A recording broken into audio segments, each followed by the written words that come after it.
Test, test. All right, the microphone's working today. That's a good start.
Good morning, friends.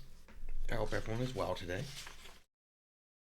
I'm just gonna find my page and then we'll start story time. It's not that I need to find my page, but I like to have a bookmark at the end of the chapter. That way, if I need water or something and I only have like a page and a half left, I don't fuss too much about it. But without further ado,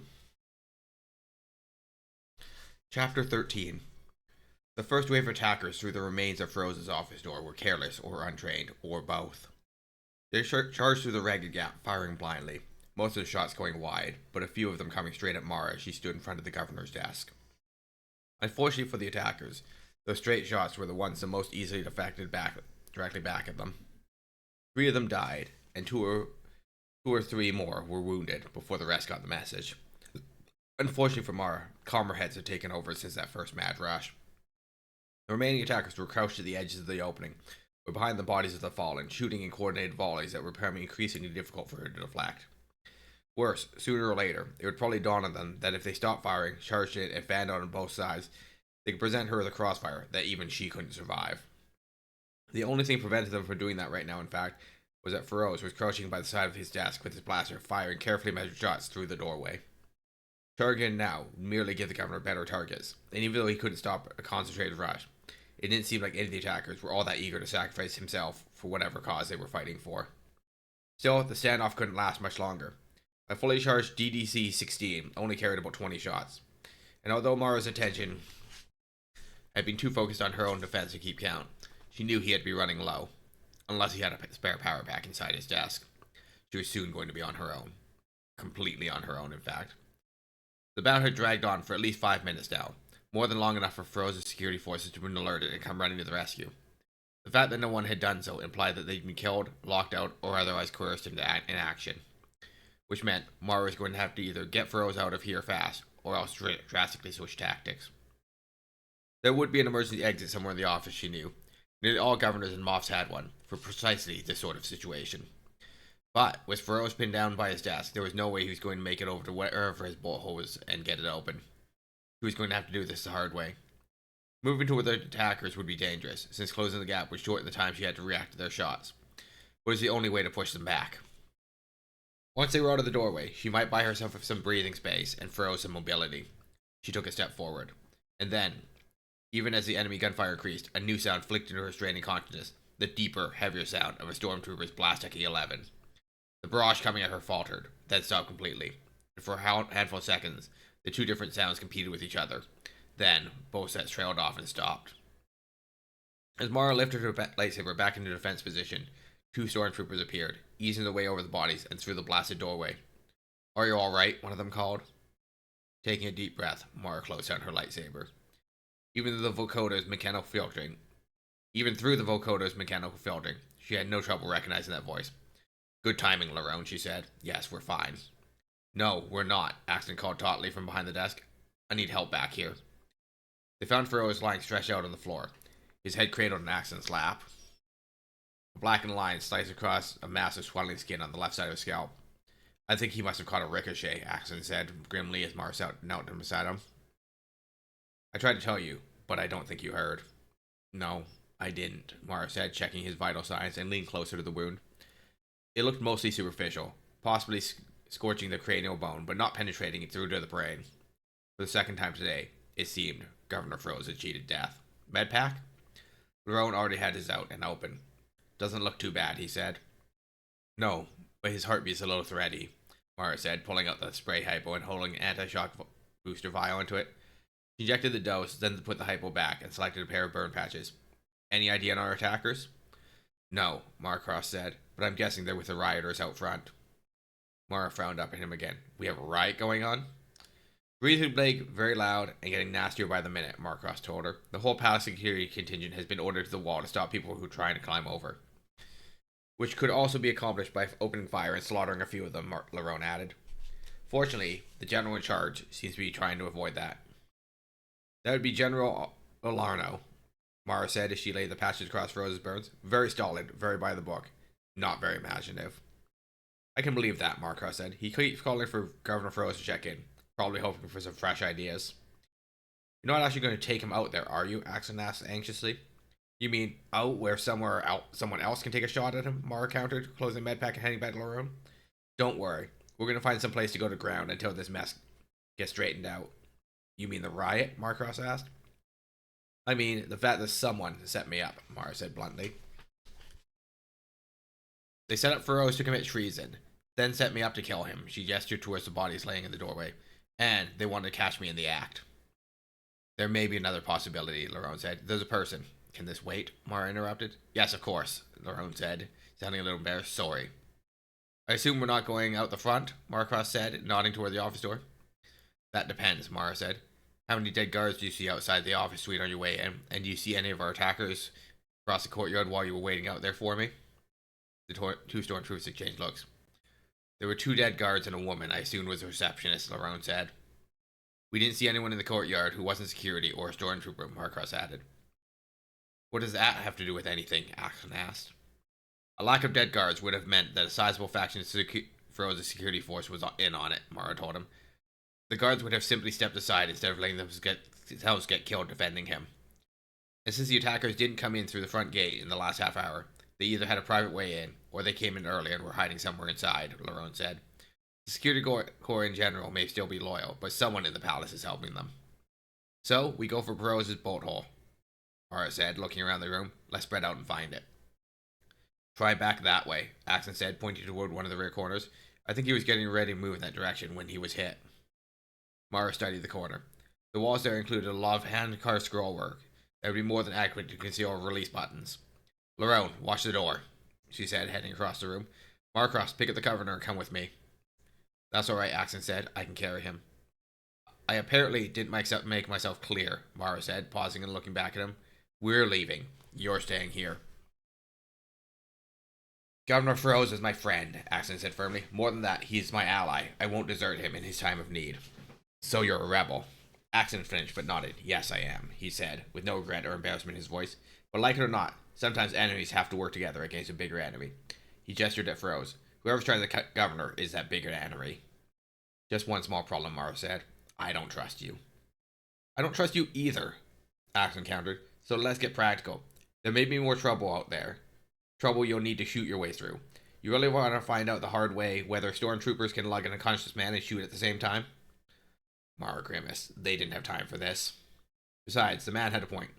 You should have been in politics, she said, resuming her trip across the room. Don't drop him. Marcross, you're with me. Most governors, Mara knew, had their private exits locked mechanically, with no circuitry that could be located by someone with an energy scanner. Mechanical locks worked only in certain specified ways, and under normal conditions, could have found that release within a couple minutes. But today, she didn't have the luxury of time or finesse. Igniting her lightsaber, she slashed through the wall at waist height until a puff of cool, stale air told her she'd hit the hidden door and the tunnel behind it. Quickly, she carved out the rest of the opening, then thrust the lightsaber inside. By the faint glow of the blade, she could see that there was a short passage leading away from the office wall, ending in a narrow stairway. Axon, can you handle stairs? No problem, Axon said. He had Feroz up on his shoulder now, holding him in standard rescue care. You want me to take lead? I'll take lead, Mara said, stepping into the door. Marcross next, then you. Lerone, you're on rear guard. Give Grave and the others a call and tell them to get back to the truck, unsuit, and dump their gear inside and wait for my call. She turned back to the corridor and took a deep breath. Sometimes, she knew, governors set traps in their emergency exits to discourage pursuit. Let's go. Corridor 7 interceptor missiles were big, bulky, and even with a couple of ASP-7 lifter droids to assist, Han had quickly found out why Ranquive was willing to pay 200 for each one of the things his workers could successfully jostle into place. Leia wasn't any help, of course. She tried to be, and Han was pretty sure she thought she was being helpful, but mostly she just got in the way. Or handed him the wrong tool, or offered advice that he didn't want. But he couldn't tell her that. She was just getting this knit, and public argument would draw attention that they couldn't afford. So he suffered, sweated, and swore, and let her help, and occasionally accepted her orders, even when he already knew what he was doing. He attached the nesting rack to the ship, and had the first 4 bolts of the missile casing in place when he spotted one of the humans, a man with spiky brown hair, having an animated conversation with one of the yellow-eyed aliens off the side of the cavern, near the tunnel where the speeder bus was parked. As he watched, 2 more of the aliens drifted into the group, and a casual The ground showed another 3 in other parts of the cavern also moving in that direction. Something was going on. Han should probably find out what. He turned away from the discussion. Hydro spanner, he told Leia, gesturing toward the toolkit they'd been given. Biggest one you've got. He peered in the box and pulled out a 5 centimeter version. This big enough, she asked, holding it up. Perfect, Han said, taking it and putting one of the bolts wrong end first into the tool's hydraulic receiving collar. Glancing around surreptitiously to make sure no one was watching, he triggered the tool, squeezing the collar down onto the bolt. There was soft grinding of metal on metal, and when he unlocked the collar, he found the bolt's threads had been mashed just a little on one side. What are you doing? Leia asked as he pulled the bolt out and put in a second one. Making an excuse to go eavesdropping, Han told her, squeezing the hydro spanner down on that one too. What do you think, 2 enough? Or should I make it 3? She didn't answer, but just stared at him as if he'd lost his mind. Yeah, let's make it 3. Han decided, and matched the threads on a third bolt. You can put this away, he told her, handing her the hydro spanner. Collecting his 3 damaged bolts, he turned again and headed across the cavern towards the conversation. The other aliens had joined the party now, but Spikes seemed to be doing the most talking. Have any more men inside? He was snarling as Han got into hearing range. The throaty little bitter took them down. Every last fritten one of them. Then send more in, Rancrief said, his voice dark. You said you would bring enough. Numbers aren't the problem, Spikes retorted. The problem is, no one else can get into the palace until our man inside comes out of wherever he's hiding. Did she kill him as well? One of the other aliens asked. I don't know, Spikes ground out. Dalekag was on the outside, organizing the riot. I don't know what happened in there any more than he doesn't know what happened in there. He doesn't know what happened in there any more than I do. You must find him, one of the other aliens insisted. You think? Spike said sarcastically. Don't worry, we've still got... He broke off as he spotted Han. What do you want? He demanded. How about workable equipment? Han growled, holding out the bolts. You see these? Threads are crushed. 3 of them with threads crushed. How do you expect me to do my job if you don't give me decent stuff? There are more bolts there, Rancrief said, pointing to a set of tool and supply cabinets along the sidewall. Get what you need. Do not bother us further. Yeah, I can see how busy your schedule is, Han said sourly. Turning, he headed for the cabinets. As he walked, he kept an eye on Leia, standing beside his half-finished install. It was hard to tell at this distance, but it looked like her eyes were focused on that group of aliens. Which probably meant Spikes and the aliens were watching him. He made it to the cabinet without anyone shooting him in the back, found replacement bolts, and headed back to the ship. What was that all about? Leia asked as he picked up one of the hydro spanners and got back to work. They looked like they were talking about something interesting, Han said. I wanted to find out what it was. Did they tell you? Leia asked dryly. Not exactly, Han said, grunting as he snugged one of the bolts in place. But I got enough to know there's trouble on Pole Major, trouble involving the palace. At the corner of his eye, he saw Leia stiffen. Han, she said quietly, her eyes on something past his shoulder.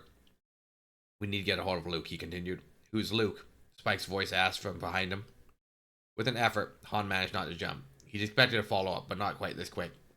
Buddy who flies with us sometimes, he said casually, setting the next bolt in place and giving the hydro spanner a couple cranks. I was telling her, if you got more of these things to do, we should bring him in on it, he added. Turning around as Spikes walked up to him, a data card in his hand. We already have plenty of help, the other growled, eyeing Han suspiciously. If it hadn't been a rush job, we could have done all the work ourselves. Yeah, I can see you knocking yourselves out over there, Han said. I just thought if you needed more help. We don't, Spike said shortly, peering at Han's work. Adequate, he said. Nothing special, but it should hold. You're still missing those last 3 bolts. Yeah, I'm working on it, Han said, setting one of the bolts into the hydro spanner. Anything else? Not for you, Spike pointed at Leia and jerked his head toward the ramp running up from the ground up to the side of the ship. But I need her inside. Han glanced at Leia. What for? He asked warily as he put down the hydro spanner, freshly aware of the blaster at Spike's hip. I want her to get started on the calibration, Spike said.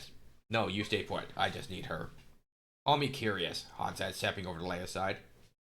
How about I call you Dad? Spikes retorted. Han stayed where he was. Spikes glared at him for another moment, then muttered a curse. Fine, he growled, gesturing at the ramp again. Go. Where? Han asked as he walked past the other and headed for the ramp. Cockpit, Spike said. Come on, move it.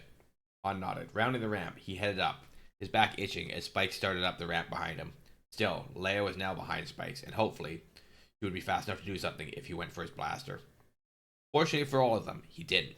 The cockpit system was in standby mode, half the instruments and displays dark, the rest glowing softly. The controls were also lit, with identification labels in blue and red script that was as alien as the ship itself. Okay, Han said as he dropped in the pilot's seat. Now what? In answer, Spike stepped up to the board and slid his data card into the slot in the lower part. And, with a multiple flicker, all the control labels simultaneously switched from alien characters to standard basic. Han looked at Spike. Don't look so surprised, Spike said, a mocking smile on his face. There are a lot of different alien types who fly these ships. This is the smart way to make sure everyone knows which button they are to push. He pointed to the upper part of the board. That's the calibration setup. She can start on that, and you can get your butt out of that seat and finish with the hardware. Without waiting for a reply, he turned and pushed past Leia as she stood in the cockpit doorway. A moment later, the ship vibrated his footsteps as he headed back down the ramp. Han climbed onto the seat and gestured to Leia. You're on, sweetheart, he said. I'll go run the rest of those bolts in and be right back. Take your time, Leia said, grimacing a little as he brushed closely past her. I don't really need you here. I need me here, Han told her. I'll be right back. He got the rest of the bolts secured in 2 minutes and was back in the cockpit in 3. That was fast, Leia commented, not looking up from her work as he took a position behind her, leaning one hand on the back of her seat. I've barely started. Take your time and do it right, he told her. It's not like we need the money they're paying. Hey, Spike's distant voice called. Han leaned forward and peered out the crosshatch canopy. Spike was standing at the foot of the ramp, pointing imperiously toward the ground beside him. What does he want? Leia asked. Me, probably, Han said, waving back genially. He returned his attention to the board. Ignore him. Maybe he'll go away. No such luck. A moment later, the ship once again began to vibrate with a tramp of feet on the entrance ramp. They didn't sound like happy footsteps either. You need me, Han said softly in Leia's ear. She frowned up at him, and then Spike stood at the cockpit door, glaring at them. You deaf shrike, he bit out. She can handle this herself. You need to get started on mounting another missile. I need him here, Leia said in that firm, no-argument voice that Han had heard her use so many times in the past few months. You'll have to wait until I'm done. Spike snorted. What does he do? Hold your hand? No, he does all the double-mark Ginley and parity checks, Leia told him. If you have any real professional out there, you'd already know that's the accepted procedure. Spike snorted again. You think anyone here gives a womp rat about accepted procedure? I assume they give a womp rat about getting the job done right, Leia said calmly. Single eye-track calibrations have a 12% error rate, which means that in one job of 8, you have to go back to dirt and do the whole thing over again. She waved hand. But hey, you said you'd pay for calibrated missiles. You never said you needed the calibration to be any good. Spike took a deep breath. Fine, he growled. Do it your way. You've got 1 hour. He leveled a finger at her. And I'll be checking every line of your work, personally. Turning, he walked away, and the ship again vibrated as he stomped down the ramp. Thanks, Han said quietly. You're welcome, Leia looked at him. If you were planning to hold my hand, forget it. What I'm planning is to memorize these controls, Han told her, nodding towards the board. If you somehow don't think Spice is going to let you keep the translator card once the missile's been calibrated. Why do you need to memorize the controls? Leia asked, looking puzzled. The only way out that's big enough for these things is that conveyance tunnel at the far end. Yeah, I saw it, Han said. I also said they got enough firepower clusters there to level a city block. No one's getting in or out that way. Not until Ranqueef said so, he considered. Last someone tries for a suicide run. Leia's eyes were very steady on his face. You're not serious. You never know, he said casually. He gestured to the board. You'd better get busy before he decides to come hold your hand. And get it right. Don't worry, she said stiffly, turning back to the board. I won't. He said, just again the last word. He would worry, of course. Whatever was going on here was well worth worrying about. But right now, his main job was to figure out how to fly one of these things. Just in case he wound up needing to. He really wasn't planning a suicide run, but you never knew. Watching over her shoulder, the faint scent of Leia's hair wafting up at him, he got to work. Rose's secret exit, tomorrow's relief, turned out not to be booby-trapped. A lot to her relief, the switchback stairway went only down 3 floors before becoming an equally narrow, but easily more navigable, slight downward slope. Some government bolt holes dead-ended in a safe room, which would have been heavily fortified and stocked for a long siege. But not many escape routes also continued on past the safe room to a hidden exit somewhere well beyond the palace grounds, where a vehicle of some sort waited to provide a fugitive quick transport elsewhere. Such was indeed the case here. Mara led them past the entrance to the safe room, which, interestingly, was nearly as well camouflaged as the secret door back in the office had been, and continued down the long dark corridor. The permacrete around them had changed subtly, indicating to her that they'd left the palace grounds and entered some forgotten part of the city's infrastructure when Axton finally spoke up. How far is this safe room anyway? He asked, his breathing labored. We're not going to the safe room, Mara told him, pausing and placing her hand on the side of the tunnel. It was cool to the touch. Cooler than it should have been. She could feel a faint vibration. A relatively thin wall, she concluded, with open air on the other side. Then where are we going? Here, Mara said, motioning the others to halt. Take a step away from them. She drew her lightsaber. Into the sewer. Whoa, whoa, whoa. Axton protested. What kind of sewer are we talking about? Sewage or storm drain? We're about to find out, Mara said, igniting her lightsaber. She delicately cut a small opening in the tunnel at eye level. Closing down the weapon, she stepped forward and gave the gap a cautious sniff. There was a faint smell of mustiness, plus a combination of rotting vegetation and dirt, but no stench. Storm drainage, she reported. Ignited the lightsaber again. She sliced a person-sized opening and stepped through. It was indeed a storm drainage conduit, rounded on the bottom, but tall enough for her to stand more or less upright. The vibration she felt had been coming from the air streaming down the conduit, along with the flowing coming from a grating set at the top of a short, vertical cylinder a dozen meters away. Carried on the breeze were muted sounds of city around them. Wait here, she murmured. Keep quiet. She crossed the grating and for a moment stood beneath it, gazing up and listening. From the lack of passerby and the distance of the traffic sounds, she tentatively concluded that the grating opened into an alley. There was a short ladder set into the vertical cylinder. Climbing it, she stretched out to the force and eased the grating up and away from the opening. She shifted her grip on the edges of the hole and pulled herself cautiously up to eye level. The grating did indeed open into an alley, a narrow service passageway tucked in between two rows of buildings, very similar to the one where she'd taken out the two palace stormtroopers earlier that morning. The shop doors opening up into the alley had small signs identifying the various businesses. The signs, unfortunately, were too small for Mara to read from her distance and vantage point. But 5 doors down from the grating was the full top of a hydraulic lift platform tucked closely into one of the buildings. That implied a tap gaff or cantina, with the lift there to lower full kegs from supply trucks down into the cellar and bring the empties back up to be discarded. For a moment, a tap calf storage cellar was probably their best bet. Taking a final look around the alley, she dropped it back into the conduit and returned to the rest of the group. There's a tap calf 5 doors down on the south side of the alley, she told them. Lerone, you and Marcos will go around to the front. Get rid of everyone and close the place down. When everyone's out... Close it down? Axton asked, his eyes widening. How are they supposed to do that? Understood, Lerone said, ignoring the interruption. What then? Lock up, go down the cellar, and race the supply lift, Mara told him. We'll get the governor in that way. We're going to hide in a tap calf cellar? Axton asked. And if Master Axton's very lucky, Mara added, looking at Axton in the eye, he may still be alive by then. Axton clamped his mouth shut. Understood, Lerone said again. If you'd rather keep Marcos here on guard, I can do the job alone. Mara shook her head. I can handle things here, and people react faster to 2 stormtroopers than they do to 1. Have the others finished suiting down? Yes, and they're waiting in the truck, Lerone said. Get the tap calf's name and get them over here, Mara instructed. Better have them stay on foot for the moment, with minimal equipment. Have them do a quiet sweep of the neighborhood, then join us. Via the supply lift? Yes, Mara said, and have them bring the green bag at the back of the truck. It has my combat suit in it. She gestured at the grating. You wouldn't need any help getting up there? No, we can handle it, Lerone said. We'll see you soon. The 2 stormtroopers walked over to the open grating and one by one pulled themselves up and out into the alley. Now we wait? Axton asked. Now we wait, Mara confirmed. But wait over there, where we can watch. They went over to the grating, and Mara helped the rebel ease furrows off his shoulder and onto the conduit floor. The governor's heartbeat seemed steadier now, but his breathing was still slow. Mara eased her fingers across the edges of the burn patches, wishing she'd had more medical training. Without warning, there was a catch in Froze's breathing, and he opened his eyes. What? He croaked. Axton was on his knees beside Froze in an instant. Governor, he said, sounding relieved, are you all right? I don't know, Froze said, his eyelids fluttering a little as he looked at Axton and then Mara. What happened? Your friend Nuso Acefat apparently didn't trust me to kill you all by myself, Mara told him grimly. We had some hired guns standing by to help.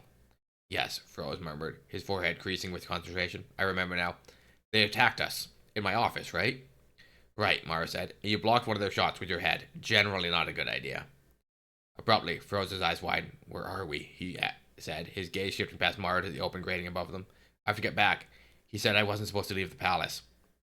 Who said? Axton asked. Nuso Aesva, Veros said, fumbling his hands against the cold permacrete and struggling weakly to get up. He said he'd kill them if I left. I have to go back. Easy, Mara soothed, gently but firmly holding him down. No one's killing anyone. Not today. But he said he would, Veros pleaded. Who's getting killed? Axon asked. What's going on? A self-styled alien warlord named Nuso Aesva has kidnapped the governor's family and given him a list of demands. Mara raised her eyebrows.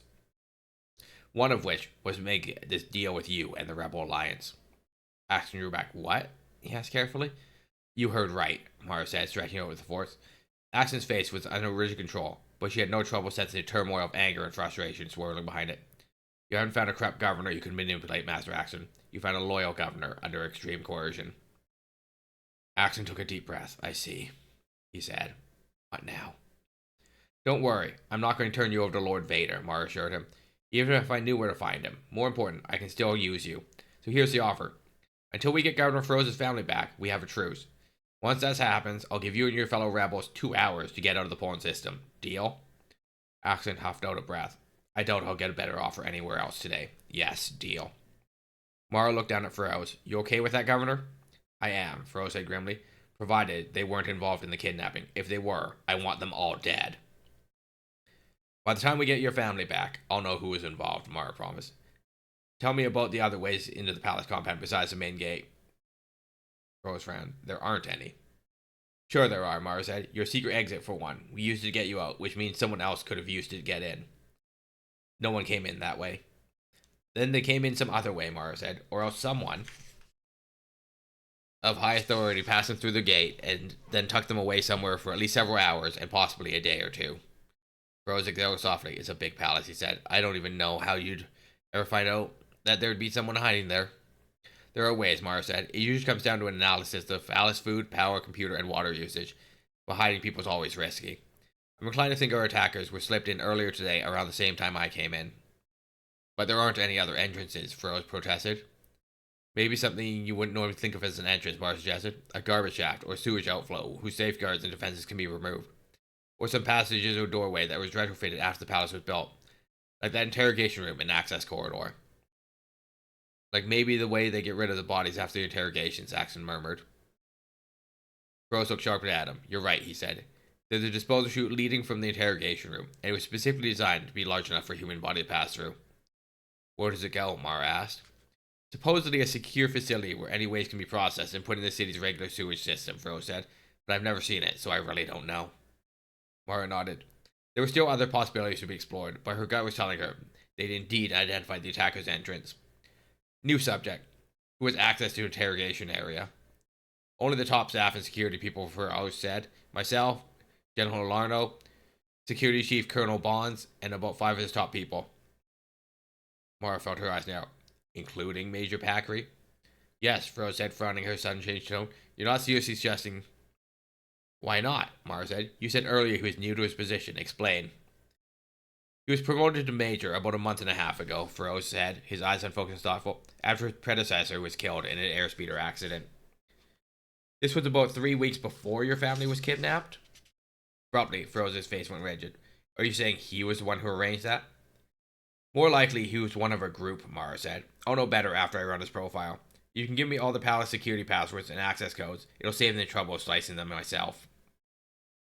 Feroz shook his head, his mind clearly still on Packery. No use. You can't access the computer systems from out here. That's why I'll be going back in as soon as I have you settled, Mara said. If Packery is involved, he'll have left a trail somewhere. Maybe I can use it to backtrack it to the kidnappers and figure out where they're holding your family. Won't they be looking for you in there? Axon said. Probably not, Mara said. Even if they are, they won't find me. But you'll be finding Packery? Feroz said darkly. Mara shrugged. If he's smart, he's already on the run. If I do run across him, we may have a short chat. In the distance, she heard the faint creaking of machinery. Sounds like Larone's got the door open, she said, standing up. Let me check, and then we'll get you up there. Marcos whizzed away to get the supply lift when she and Axon and the storm, still shaking Feroz, arrived. Welcome back, Governor, the stormtrooper greeted them. Thank you, Feroz said. Any trouble? Mara asked as they gathered together on the lift. No, Marcos said, touching the control and starting the platform back down. Larone told the owner his place was suspected of harboring rebel operatives and that he was shutting him down while we investigated. He couldn't have been more helpful in kicking everyone out and giving us the passkey. Axon muttered something. Good, Mara said, ignoring him. That won't buy us more than a couple of days, but it might be enough. The supply cellar was about what Mara had expected. A single large room with enough permacrete walls and floors. With rough permacrete walls and floors. Its walls lined with kegs and racks of bottles. Though not as many as Mara had anticipated. Either the owner had been preparing to reorder, or else business wasn't going so well. We spotted a couple of long couches upstairs, Marcos said, as Mara gave herself a quick tour of the room. The stairway's a little narrow, but I think we could probably get them down here for the governor. I'm alright, the Furrow said. Yes, good idea, Mara said to Marcos. Take Axel and get one of them. Lorenzo upstairs? Yes, checking for supplies, Marcos said, beckoning to Axel. No point eating ration bars if there's something better available. Come on, Axel. The two men crossed to the stairway and disappeared upstairs. You trust them? Furrows asked quietly. I trust mine, Mara said. You trust yours? Furrows grimaced. He's a rebel. Can Edom truly be trusted?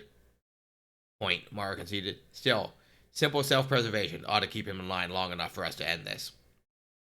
Yes, Furrows hesitated. It's a really chance, Agent, you know. I don't even know what to call you.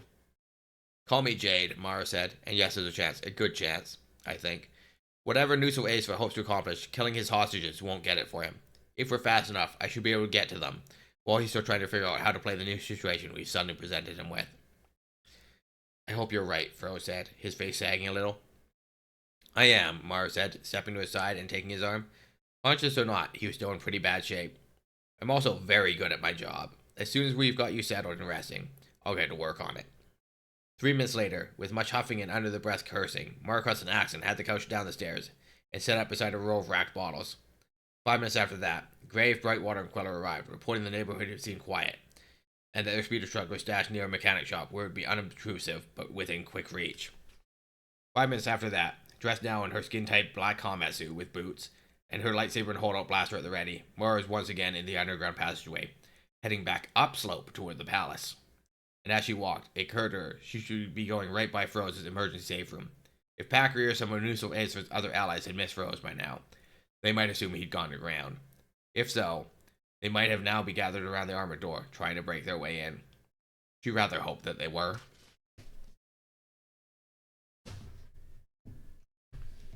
Alright, good morning, friends. Aura, thank you for resubscribing. Yo, just started streaming and did my raffle. Congrats on winning the month of June. We'll connect you with you on your prize. Talk to you soon.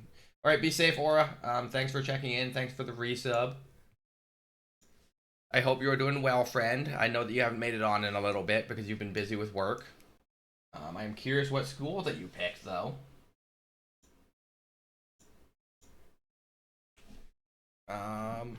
Yes, slow morning here.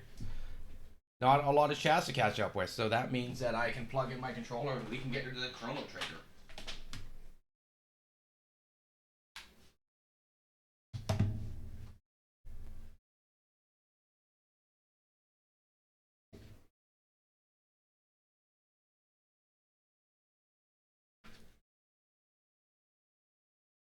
Okay. Yes, controller is plugged in. Controller looks to be working. Rusty's is open and connected. Yeah, I think we are good to go here today. Wherefore is my OBS? My eyes don't work so good. I feel like I constantly tell you guys that my eyes don't work so good, though. So, I think that we're doing okay, you know? Alright, Chrono Trigger. But yes, good morning, everyone. I hope everyone is well, and safe, and happy, and healthy, and well-rested, and all that good stuff. Last time we played Chrono Trigger, we were going to fight Magus, because we had just reforged the Mesamune. Load this file, yes. So, to my recollection, we have the option of recruiting Magus at some point in the game or killing him to get Frog's better ending. I prefer using Magus and Robo together. So we will not be getting Frog's good ending. Frog's good ending is also easier, in my opinion, on a New Game Plus, because your character is just more powerful. You don't need Magus's ability to use all his stuff.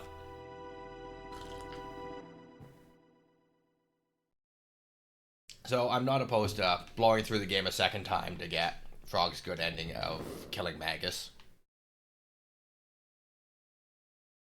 Doo -doo -doo. Hey, who dis? Hee hee. Loot. Mid-ether, thanks. Let's play. Let's play. Are those the creepy twins? Two of us. Hee hee. Yeah, everyone here is bewitched. Loot. Mid-ether. Can I have that sword? Shelter. Sword? No. No, no sword. Throne. Bat. There's a bat following us. As if that's not ominous. A bat that's just following us, huh?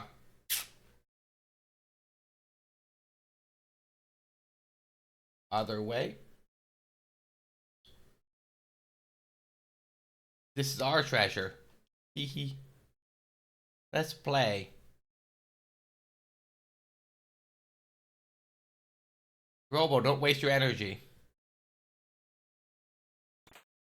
Mid-ether. Nothing.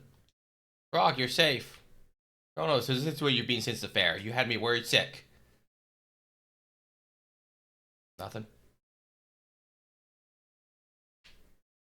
Okay, so I'm missing something. There is the bat following us, which I think is supposed to be one of the enemies. Because there should be Flea, Slash, and Ozzy, if I'm recalling correctly. Oh, yep, there's Ozzy. Ozzy!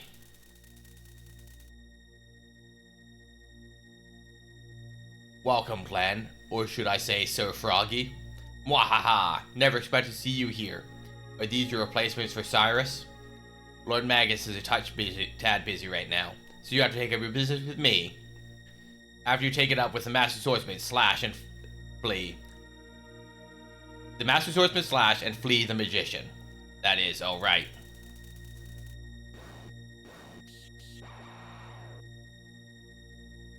And all 100 beasts in this keep, of course. Well, now I'm going to keep count and see if there's actually 100.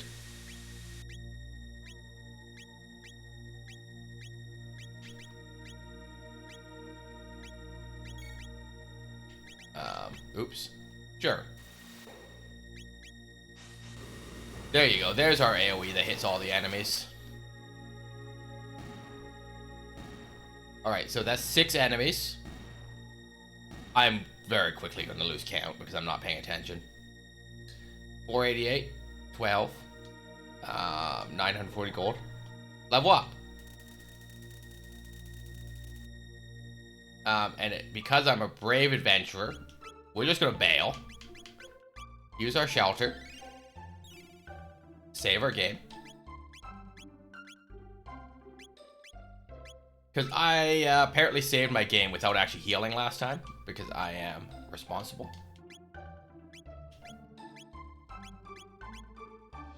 Okay, saved. Alright, we killed 6 of 100 enemies.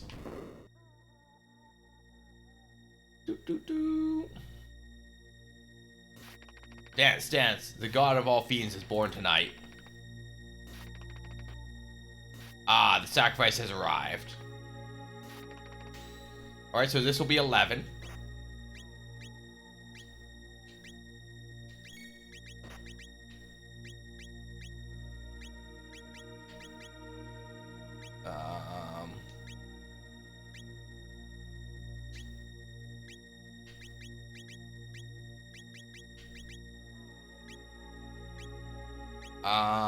What was the one that we just... There we go. All enemies with a laser.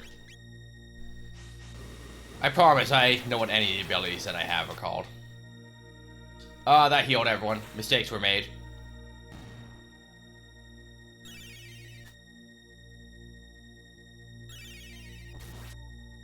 Poor Robo.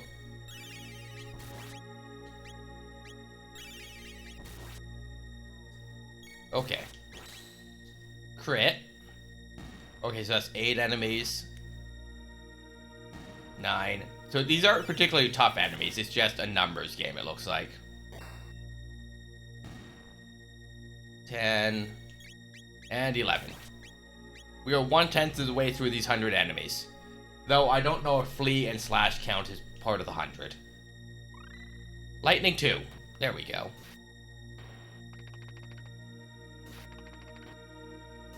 Even death does not stop your lust to kill one another. Such foolish creatures, you humans.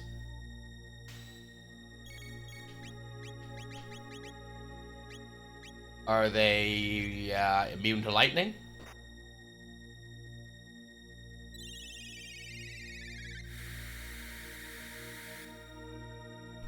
Hey! Alright, so that's 15 enemies. Alright, so that's 16 enemies. I think the lack of battle music makes this feel really ominous, or at least did when I was younger, you know? Please help us escape from this eternal suffering.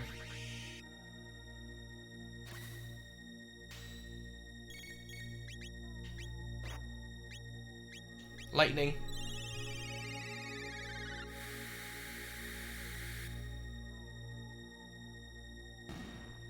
$800 damage already.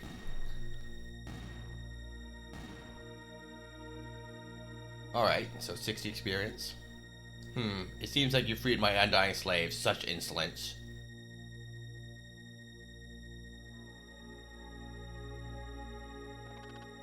It has been ages, Slash.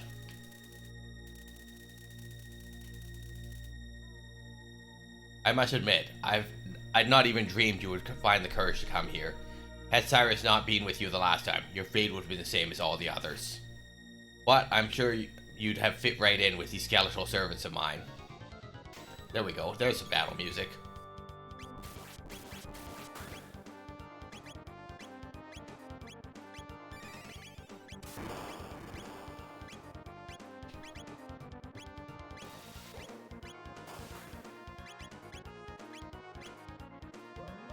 I feel like since he's the melee one, I'm supposed to use magic on him, actually.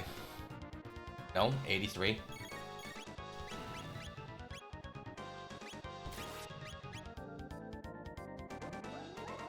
Okay. Yeah. Alright, so physical attack's better.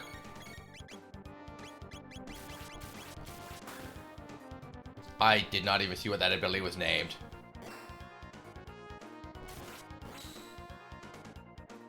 Alright, this is going about as well as could be hoped.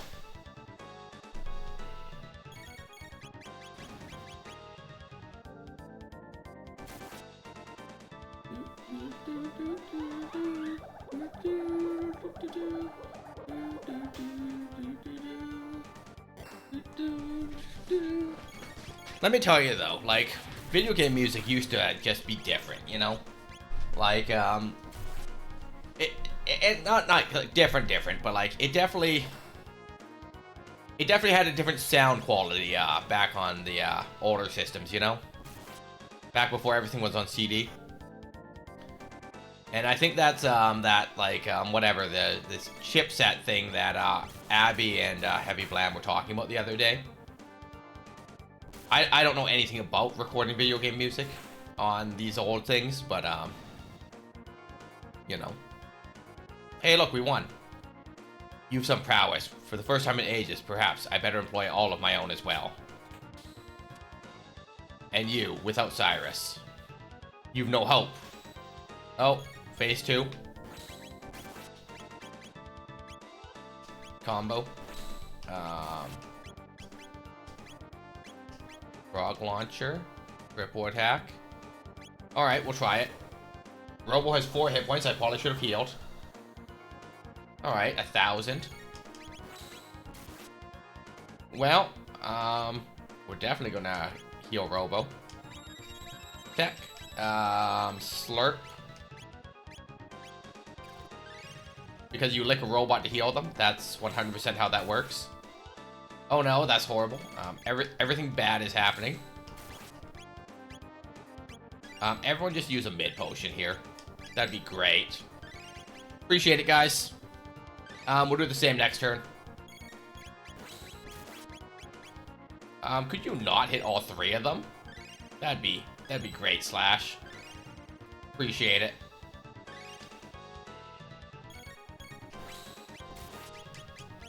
Alright. I like how everyone just runs into him, you know, like... It is definitely like a football or rugby strategy, you know? No finesse there. Just all power. Which is what I would expect from, like, the 3 most physical attackers that you get in the party. No, I guess Ayla's also a physical attacker. Ayla? I'm still undecided on how I want to pronounce that.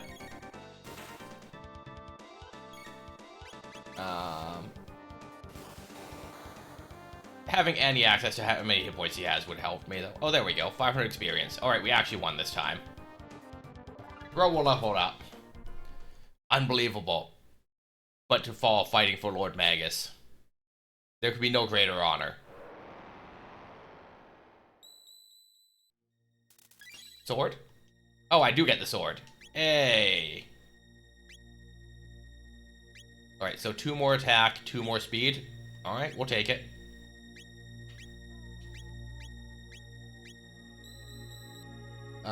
Yeah, we'll use another shelter. See, this is good game design, unlike my whole Kingdom Hearts thing, where you get a save point immediately after a boss, you know? Do not make me go do more Gauntlet immediately after fighting a boss. Please and thanks. I do not enjoy. 0 out of 10, you know? And it's not the worst. Apparently these enemies just respawn. Oh, there we go. Alright, so we could just XP farm here, apparently. Though, I don't know how that plays into the 100 enemies. Like, so... 10, 15, plus 6, so this would be 17 after this battle. Or is it 100, like, unique enemy spread throughout the cap? That was a waste of a spell that doesn't do anything.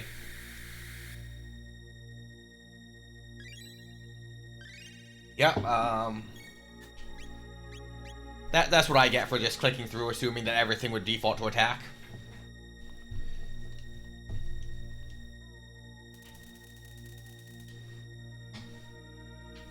Can we bail? We bounce? I mean, we could just have the experience points. There's no downside, but... Hey, kids. No? Don't waste your energy. I'm only going to disassemble you anyway. Rude. Poor Robo.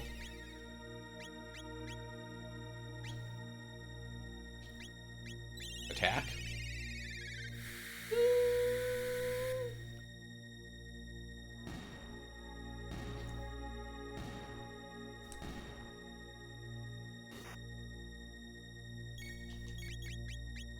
I wonder, like, did they redo the sounds for these remasters on the newer systems? Like, I would need to have both side by side, but like, I am mildly curious because they sound the same to me, but like, they're not being generated the same way, so they can't be the same, you know? Like, it's completely different hardware. Like, this is all, you know? But, like, it's audio, so, like, they could have kept true audio from what I recall. It's one of those things when you replay old games that, like, your recollection isn't perfect, you know?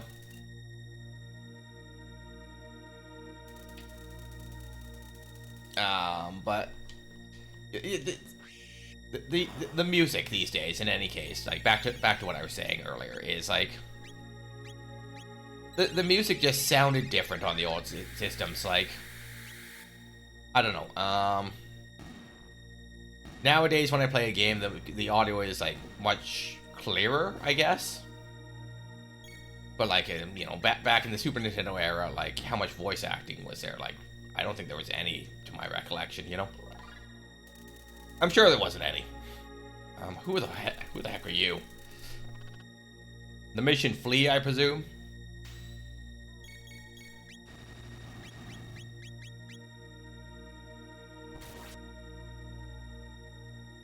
MP Buster, CO's MP. Well, if I don't plan on using MP, that's fine. I see. That was not flee. Where is the true one? It's the bat that's been following me. Tee hee. I am here, right here.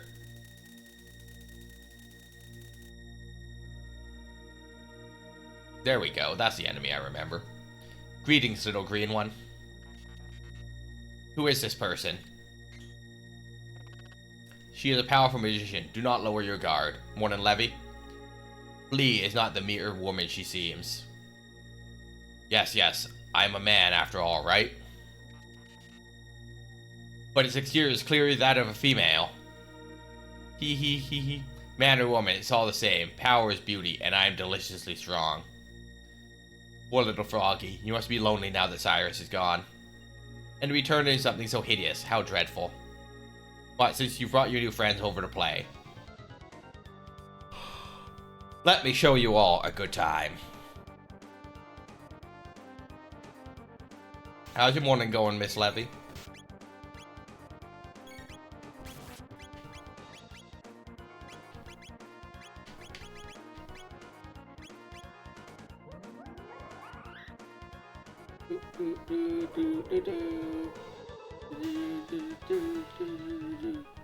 Oh, that's not bad. What's going on here? Oh, great, confusion. Well, Chrono, you're gonna use mid-ether, because I'd like you to have some magic points. None of those is helpful to me. Attack. Going okay? We're doing good. You missed story time this morning, Levy. Mara got the governor out of the, palace, and they're hiding in a tap cafe now. And that catches you up on what you missed. But yeah, we're doing good this morning. Stone got a capture card, so Stone's playing some Pikmin this morning, and Aura's playing some football, so... There's a lot of things going on in the community this morning that are fun. Frog, could you not?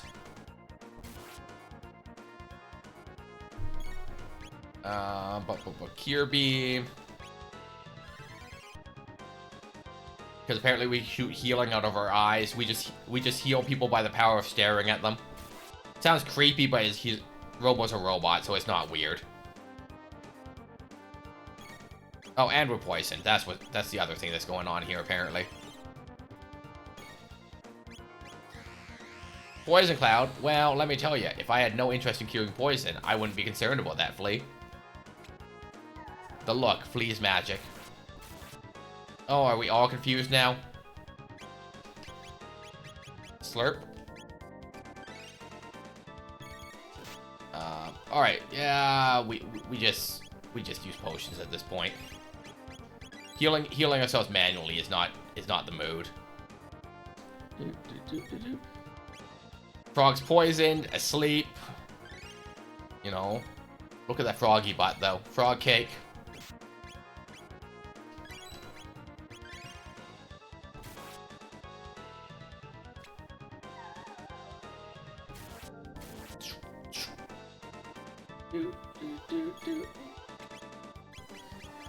I really do need to just put on the, like, give up an accessory slot to have Lucas goggles so I can see hit points and stuff.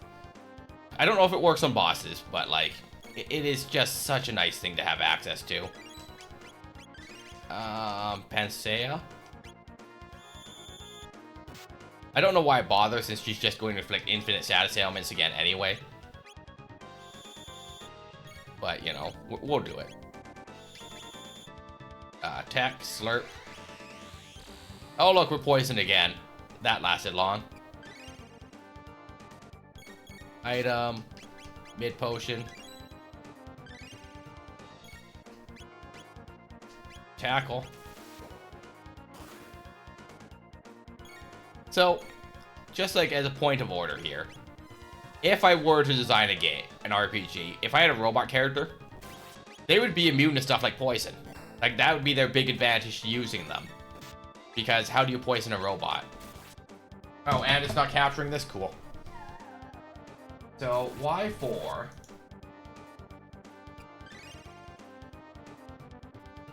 Oh, because Chrono Trigger is one of the games that we were having problems with the other week, isn't it? Because it wouldn't capture the freaking video and stuff.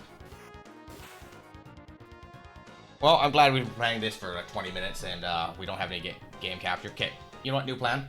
We're just gonna close that. Because we saved after Flee, and we'll just redo this part. That sucks that freaking OBS does these things. Because I don't have a capture of any of the part from when we started to when we met Ozzy now. And I've overwritten the save.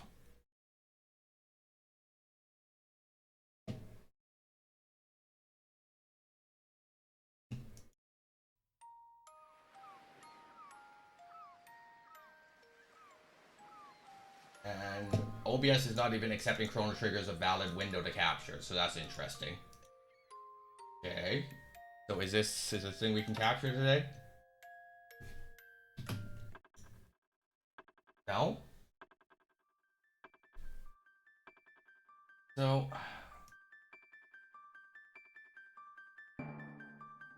Okay, so... is this going to cooperate today? I guess becomes the question.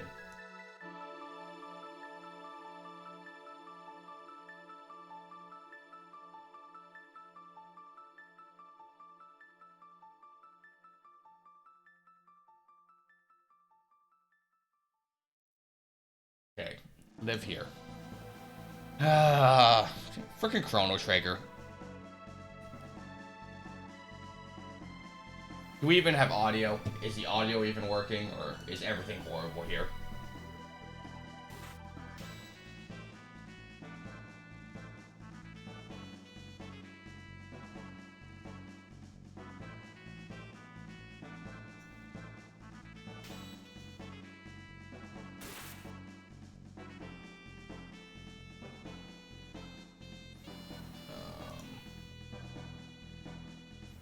Can we unhide this? Okay, so it's been capturing audio. So why does it capture audio and not video for this game? Yeah, so I only have the one save. This is after we fought Slash.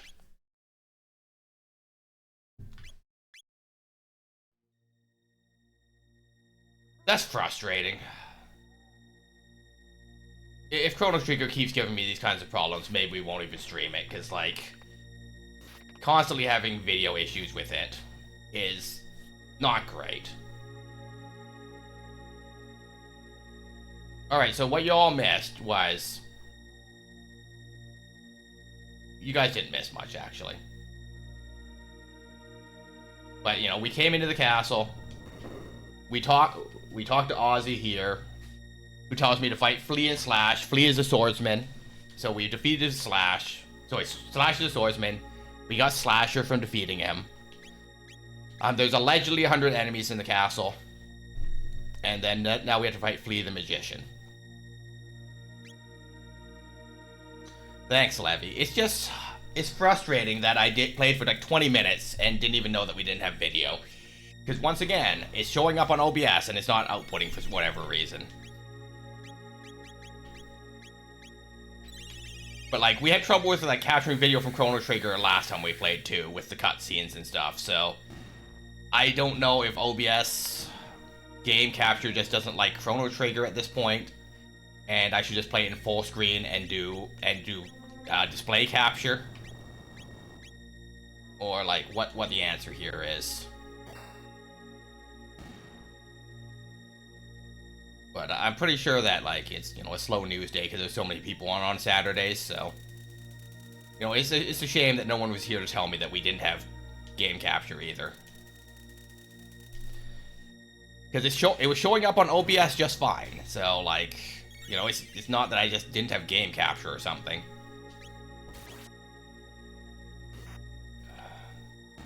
But like that game capture thing on OBS is kind of weird sometimes, so I don't know what to do with it.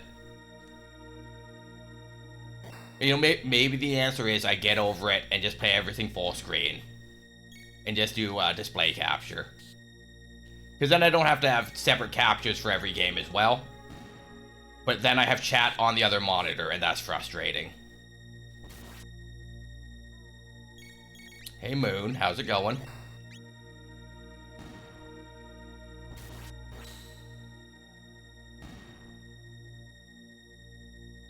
At least on Final Fantasy IX, I wouldn't have this problem because I'm doing everything on a separate save slot, but... Can I just skip this battle? Hooray! I played for 20 minutes without game capture, and I saved, so I don't have a save slot. So we're missing about 20 minutes of gameplay. Thankfully, there was nothing important that happened during it, but OBS said it was capturing the display, so I don't know what the deal is.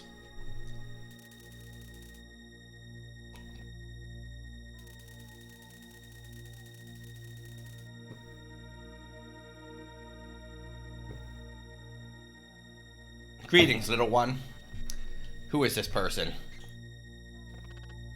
She is a powerful magician. Do not lower your guard. Flea is not the mere woman she seems. Yes, I am man after all, right? Pout. But his exterior is clearly that of a female. Tee hee hee. Man or woman, it's all the same. Power is beauty, and I'm deliciously strong. Poor little froggy. You must be lonely now that Cyrus is gone. And to be turned into something so hideous, how dreadful. But since you've brought your new friends over to play, let me show you all a good time.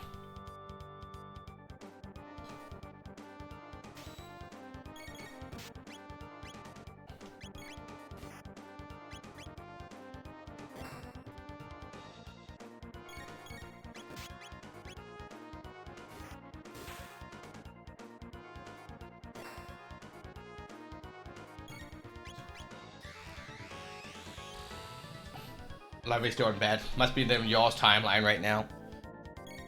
I don't know. I get up at 7 every day, guys.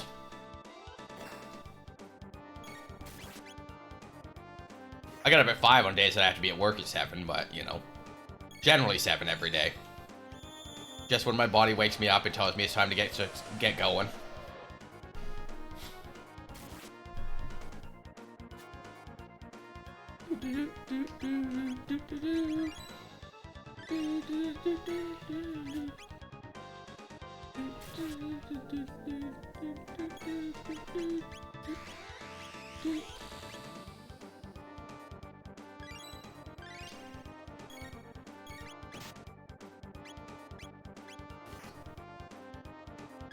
Yeah.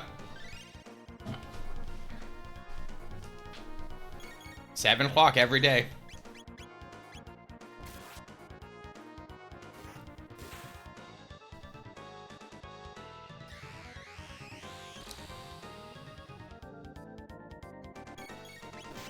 See, here's the thing. The human body is like the world's most complex computer, and you can program it to all sorts of things. And giving yourself routine really helps. So, like, you know, having the routine of getting up at the same time every day definitely helps your body, like, adapt. But when do you replenish energy? Because having routine trains your body, you know? The people that go to bed at random times and get up at random times, I can't fathom that. You know, like, I go to bed when I go to bed. But, getting up at the same time definitely builds routine into my body, because it knows it needs to be awake at certain times and needs to do things at certain times. That's also why I don't eat till noon. To train my body to expect food only between certain hours.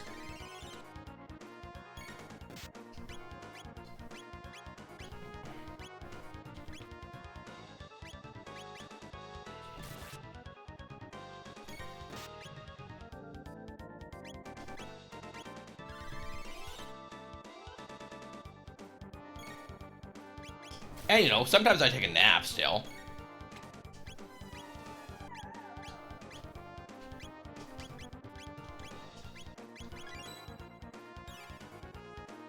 You get the efficiency and all.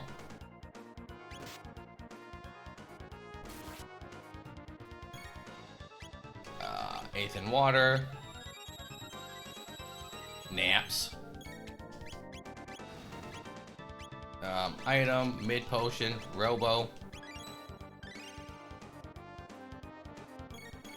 Mid potion frog. Mid potion chrono. Mid potion robo.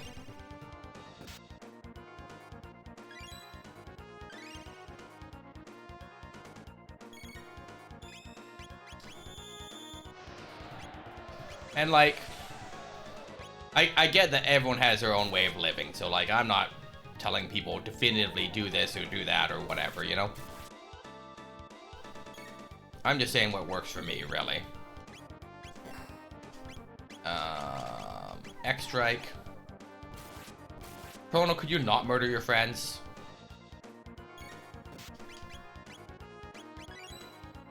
But like, you know, I drink energy drinks, right? But like, I don't drink one, you know, every time I sit down to stream. I used to drink 3 a day at work because work is super boring. But you know, I don't even do that anymore, you know?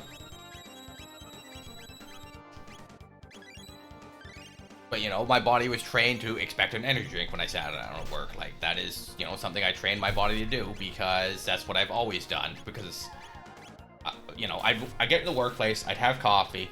My first break, I would have an energy drink. But, you know, for years, I worked in the service industry where I was on my feet for, you know, 8 to 10 hours a day, minimum, right? So, you know, that's what my body at the time actually needed.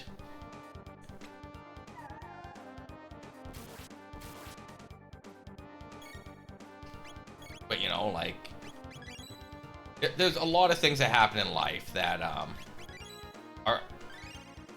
basically unfathomable to me, how, like, people live like that. And, you know, like, it's something I've talked to my therapist about is my, like, sleep schedule and stuff. Because, like, she thinks it's wild that no matter what time I go to bed, I'll get up at 7. And, like, if I oversleep on a day off, I'll oversleep, right? You know, if I don't wake up, my body's tired, right? But if I generally wake up around 6:30 to 7:15. And then once I'm awake, I get up, you know? That's just how it be. Frog's level increase. But I'm so beautiful. Lord Magus. One item, please. A magic capsule.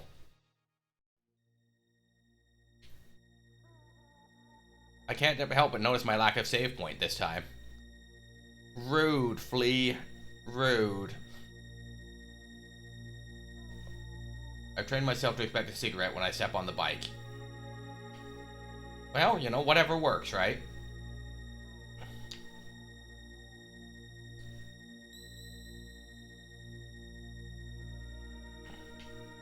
Interesting. So this save point is just a teleporter because they didn't want to make an extra graphic. But that's exactly it, Moon. Like, you can train your body for all sorts of things, right? And, you know, there's no way to tell people what's right or wrong for their relative life. You know, like, I can speak in broad strokes, like, hey, you know, generally, X or Y or Z or whatever, right? But, you know, like, you have to make your own decisions. But, like, it was accidentally. Now that I'm aware of it, I try not to anymore. Exactly, so you can train your body not to expect it too. So, for example, something my therapist taught me is don't go lay in bed to read a book. Go sit on your couch. Because your bed should be for sleeping or sex, right? So, I don't have a TV in my bedroom, so I won't lay in bed and watch TV. Because what you want to do is train your body that, like, bed is for sex or sleeping, you know? That way, when you go lay down, it's easier for your brain to process it's time to go to sleep and shut down. You know? If that makes sense, like, because humans are creatures of habit and routine, right? So, like, you know, you just train your body. If X condition occurs, X action, Y happens, right? Yeah, you've heard that more often? Yeah, exactly. And, like, that's something my therapist taught me. And there's a book that she recommended. It's called, Why We Sleep, The Way We Sleep. Something about sleep. I know that is not helpful. I have it written down. I have not read it. But she did recommend it. Once upon a time. But, like, just by not laying in bed randomly helps, you know? And, you know, once again, like, it's not that I'm opposed to taking a nap if I need it. You know, I have the entire press of coffee when we do these morning streams, right? So, like, you know, it's not a caffeine deficiency or anything over here by any stretch.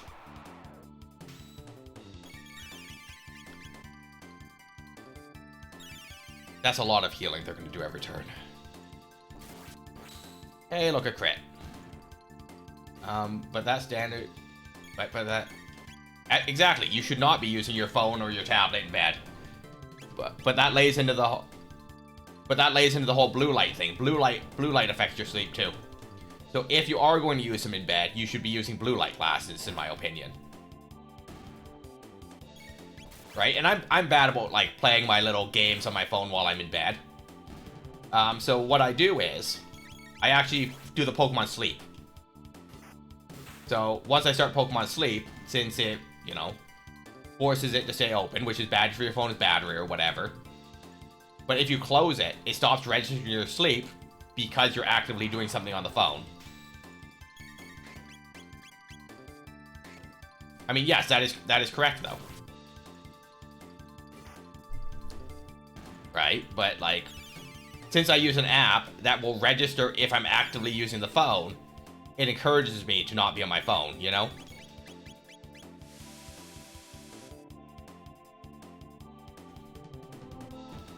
So, that's how I've been helping myself with that. And, you know, gamifying sleep isn't for everyone.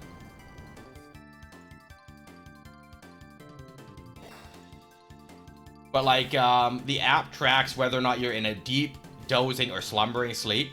No, dozing, slumbering...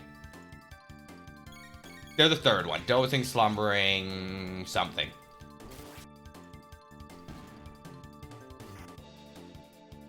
And, you know, it's not the world's greatest sleep tracker by any means. But, you know, it can register whether or not you're actually asleep just by movement or sound or whatever, right? Because, you know, it uses your phone's gyroscope or whatever. So, like, if you close the app to use another app, it knows that it wasn't open, right? So it'll be like, well, you weren't actually sleeping. And it'll call you out on it, because you get to catch different Pokemon depending on how much or how well you sleep, right? So, like, I never get the best Pokemon because I never get a full 8 hours unless I'm absolutely dead to the world. And, like, when I'm on holidays, I'm more likely to be dead to the world because my body knows it doesn't have to go do something, right?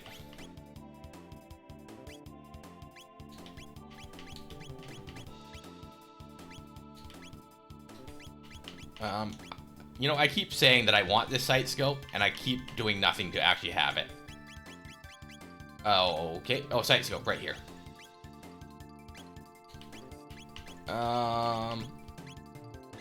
And you take the mist robe because the healer is more important to me than the other damage dealer. I have some stuff that I need to go take care of later this week. I guess next week. So I won't be around, but Monday is a holiday, so I'll probably do the, I'll probably do like a 10 or 12 hour stream because I do have to work on the Tuesday morning still. Okay. Because this is what I need. Welcome. Yeah, I know, you're gonna make me play the Spike minigame. Yep, yeah, I know I did a bad job avoiding the thing. Thanks, game. Appreciate it. Okay. More magic defense. Yeah, because Ozzy is a caster. I mean, it's not a luck thing. I just have to go away for a few days.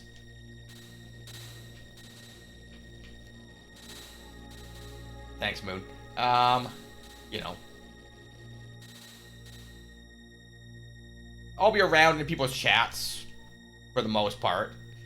Like, my parents just did need, because my parents are driving, because we're just all going together. Okay. Oh, Deathclaw, there we go. And I asked them, like, do you guys want to do an overnight trip? Because for what we're doing, I'd rather go after work at like 4 p.m., arrive at 8 p.m., and have a whole day to deal with what we're dealing with out of town. As opposed to, you know, going and then coming back the next day. It just feels like a lot to do it that way.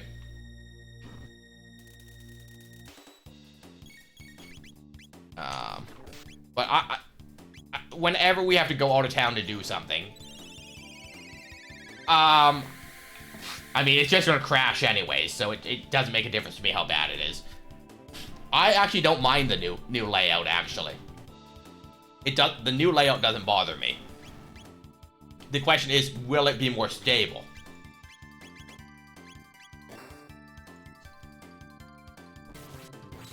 You know, because if it's just gonna keep crashing, you know, it's all irrelevant to me, you know?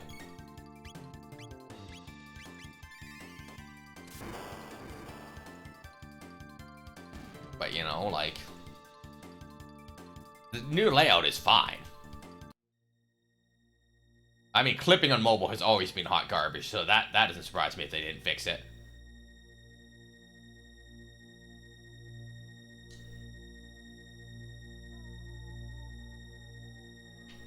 It seems unlikely that they would change that. Hey, look, 6 enemies.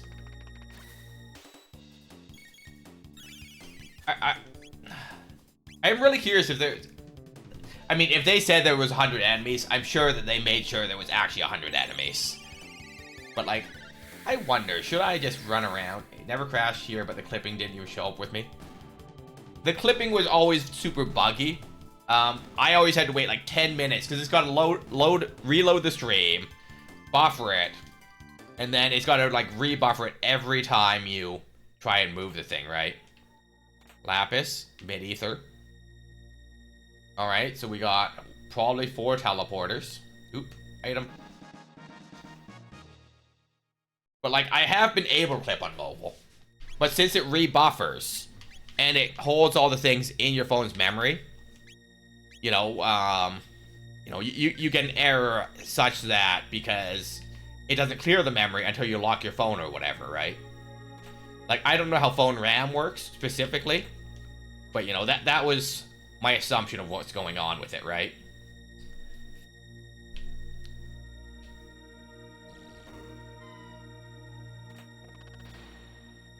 Alright, well, this is gonna be fun. Ooh. Okay, so that's the save point.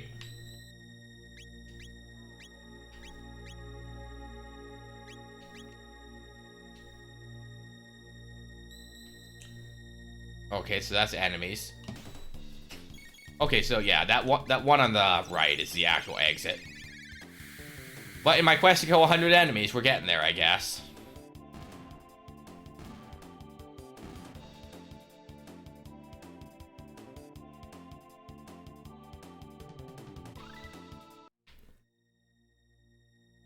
So you guys got any big plans for the weekend, or is it just kind of a nice hangout, chill weekend? Bubble beam? Nope, I just want to heal.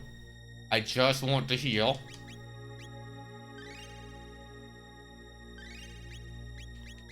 Alright, that's a nice heal the party ability. Oh, so this isn't the exit anymore, huh?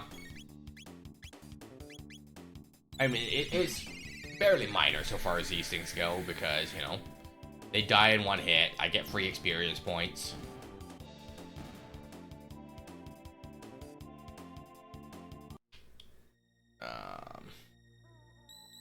There we go.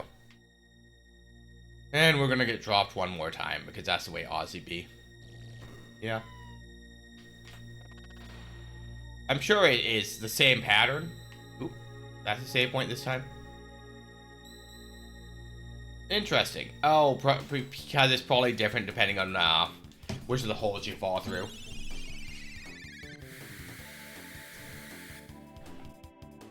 I mean, once again, it's easy, free experience.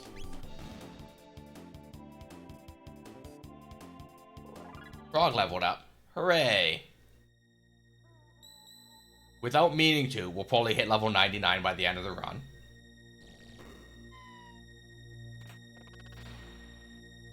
I'm gonna find all the holes in the floor. Not on purpose, but you know, it's still meh. I'm sorry to hear that, Moon. Is there anything I can do to help?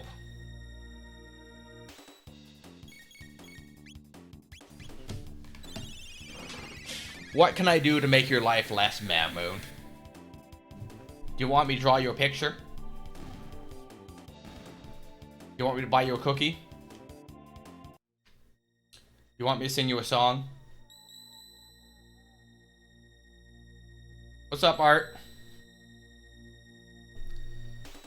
How is your weekend going? You got any exciting plans?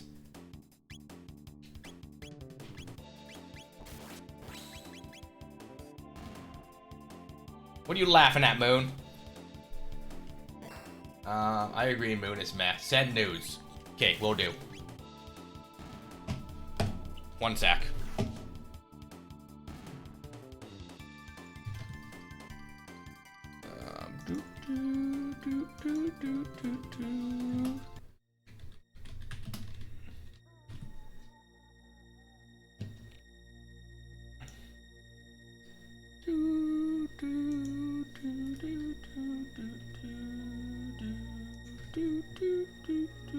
Discord. Moon touch. Enjoy your nudes.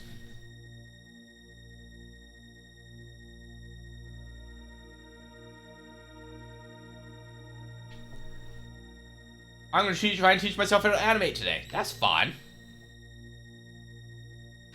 What are you gonna animate? And are you doing it on stream? I swear, I'm actually gonna find every freaking hole in this floor. Also, these 1-800 numbers are going hard on my phone this morning. But, like, if it's important, they can leave me a nice voicemail about what this is.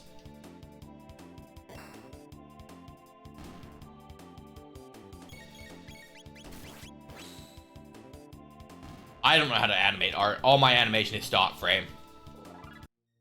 Which is fine. There's no shame in stop frame animation. It's kind of quaint. No, not a stream. Just no, art. See, I need you to do it on stream so I can follow the process and learn how to animate based on your experience. Because if you look down in our emotes down there, if Levy or Moon could do it, we have the this is fine emote and the all my animated emotes are just stop frame because I don't know what I'm doing. The dancing squirrel there is stop frame. The butt rave squirrel is stop frame. Yeah, all those are stop frame. I don't know what I'm doing.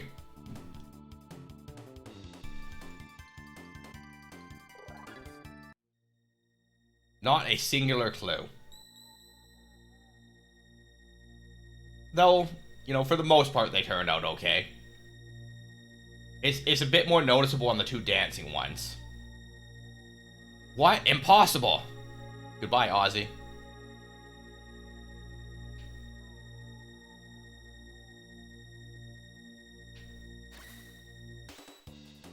But, you know, if I could actually animate emotes, that would be kind of neat, you know?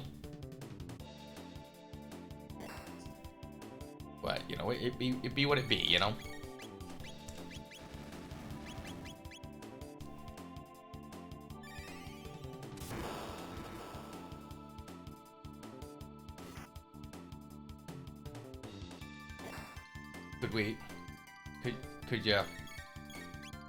Could you just not? Oh, look at all these voicemails I have from numbers that I'm not actually going to call back.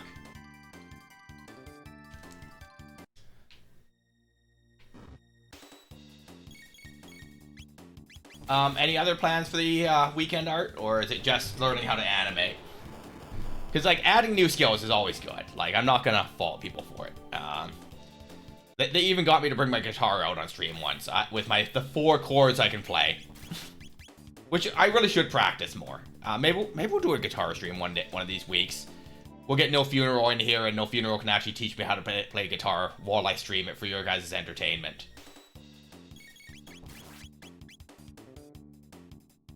I don't know if anyone was here the time that I played Secrets of Veronis. the guy I was talking to when we did that, who did the like music theory and music design and stuff for that game. He actually has like a master's in music or something. So like, you know, he'd also be fine to teach me how to play guitar on stream. No, my wife and daughter are sick, so I'm just staying away. That's fair. You just hide in that basement there, Art. I don't know if you hang out in the basement, but like, you know, you just hide in your studio or whatever, and you keep working away, right? You don't need to get sick. I am in the basement.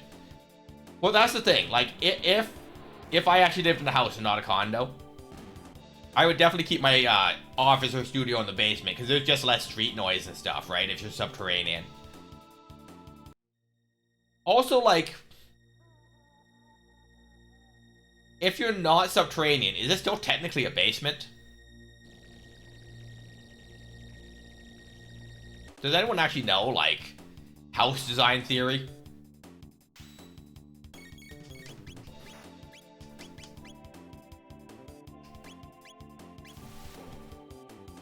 I know this is the type of thing that I could and should Google.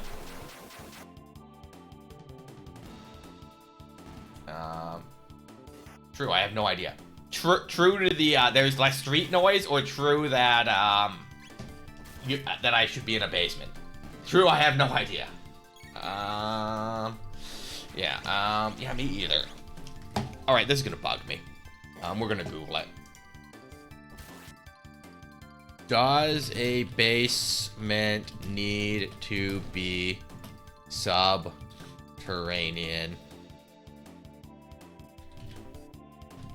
I would have spelled basements are partly underground. Usually have windows wholly above ground. Cellars are wholly underground. They can have windows in areaways dug down around the window to allow light and ventilation. Not necessary. Sometimes basements are underground or on one side of the house and above ground on the other.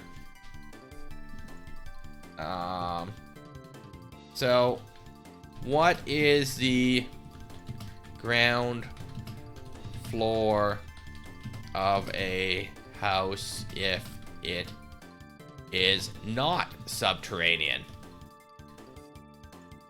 I asked this like it's not like the answer is going to not just be ground floor.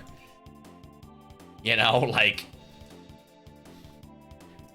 the 4 types of basements, how to identify them. Okay, so for anyone following along,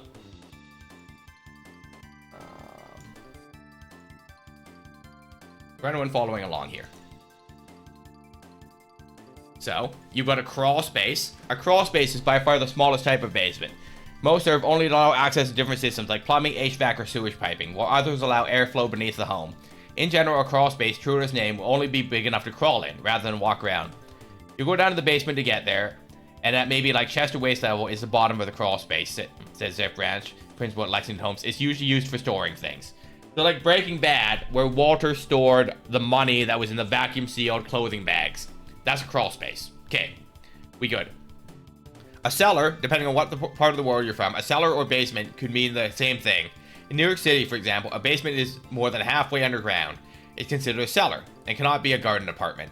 But in Indiana, where my family had a summer house, locals often called the full basement of their homes a cellar, regardless of where it hit ground level. Below are some common features of a cellar.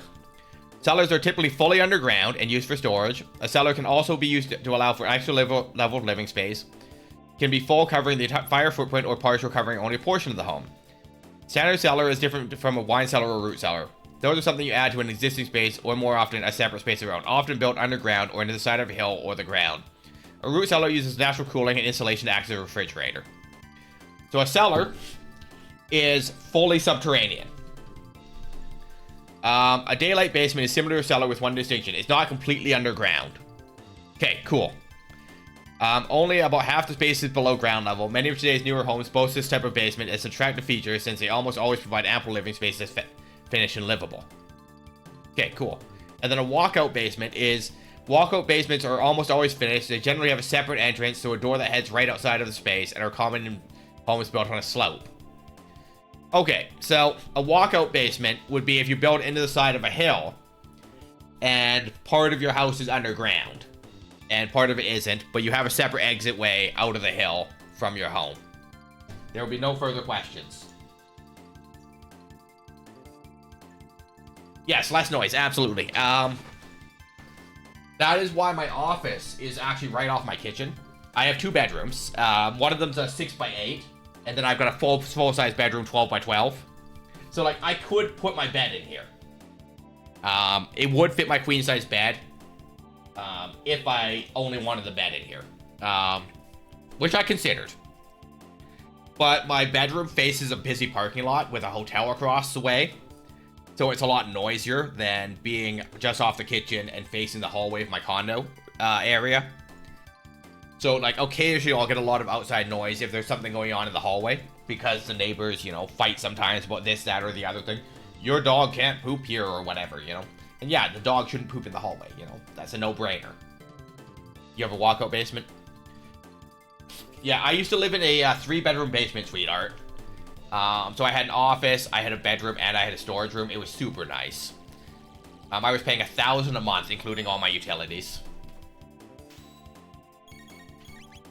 Now I'm a real adult and I have to pay a mortgage and everything's horrible. 0 to 10, do not recommend.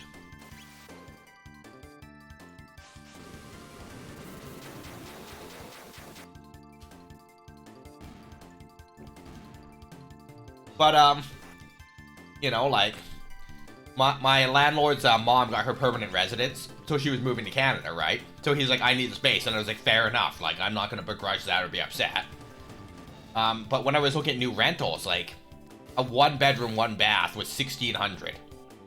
Plus, I was gonna be on the hook for my own utilities. So, like, at that point, you know, I was like, I went to my parents, I was like, hey, can I borrow money for the down payment on a place? I have this much, you know? And they were happy to help. But, you know, now I owe them a mess of money too, right? But, you know, I'm paying them less than I'd be paying the bank for that portion of it, at least. And, like, the nice thing about, you know, having a mortgage and all that, you know, a lot of us are older here right now, is that you own the property in the end, right? Like... But it's a trade-off, because if something happens, guess what? Just like in this chat, I'm my own moderator. In my house, I'm my own landlord. You know? If there's water damage or something, you know, it's kind of on me to go deal with. And let me tell you about the leaking shower I got. No matter how tight you turn that water tap off, it always drips. Which is fine, if I remember to hit the thing and have it come out of the faucet, not the shower head. Guess how often I forget? Guess how often I walk in and there's water all over the damn bathroom floor because I didn't hit the thing? You know, so like, at some point, if there's water damage in there, I'm not going to be surprised. And like... It is something I should just get fixed at this point, you know? So it's that is 100% on me for not doing something about it.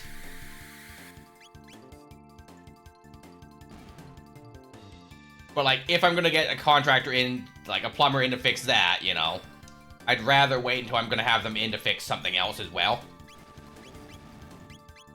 You know? If I'm gonna get something minor, like, okay, can we get this tap done? Like... I'm gonna pay someone to be here. I'm gonna have something else for them to do, you know? Even if it's changing out, like, a light receptacle or something. Because, like, I've got, you know, old standard light sockets, you know? 60-watt bulbs or whatever. And, you know, I've got the LEDs in them. So, like, these lights are gonna be good for quite a while yet. Ozzy, you're out of enemies to summon. So, you weren't supposed to make it this far. Bye, Ozzy. But, like, out in the, kitchen there, we've got more of like the LED ring light style. They don't have light covers, you know, like the dome covers. So I am thinking that I do want to replace them all with those. Because A, it's easier to switch out a light bulb because I don't have to freaking stand on top of a thing and remove a cover and everything. Boost max HP by 25%. To lose 4 strength, probably bad trade. What is this speed belt? Speed +2. Speed +2, which makes it 2 stars. Interesting. No, now I want to know what speed 2 stars is in Chrono triggers. Speed 2-star Chrono trigger. 2 stars on stat means that speed has reached its maximum value. For stars represent a value of 16. Other stats, the stars for represent. Okay. So 16 is the maximum speed you can have in this game.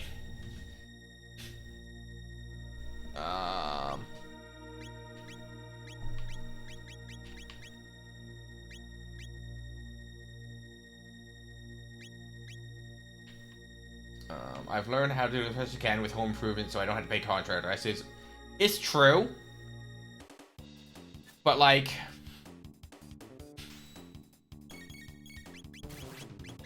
I'll be honest, Art. I don't own a lot of tools. Like, I got a full screwdriver set and everything, but like, you know, I think the extent of what I can do is like fairly minor things, right? I'm not gonna go screwing around with a bunch of pipes, because if I screw up the pipes, there's just gonna be water everywhere, you know? Then I really need someone to come help. But also, I think it would be different if I owned a full-size house and not just a condo, right? Because there'd be a lot more stuff to do. Like, you know, I've installed some shelves, and this dripping water is the only problem I have so far, right? So, like, you know, I'm fine, and like, I'm a fairly handy person. Most things I can fix. It's not fancy, but you know, like replacing circuit boards in the dishwasher or the microwave or whatever. I own 3 soldering irons. That is within my wheelhouse.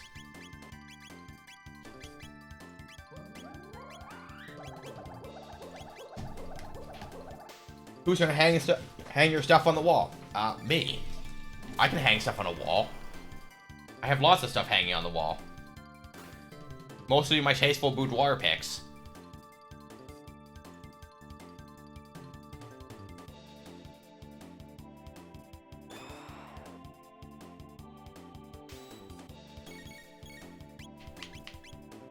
Sonic Spin. 2000. Yeah, exactly. I'm living in a 720 square foot condo, right? So there's a lot less maintenance to do.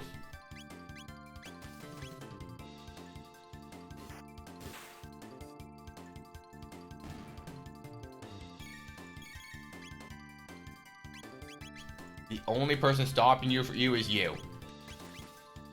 It's time to downsize, Art.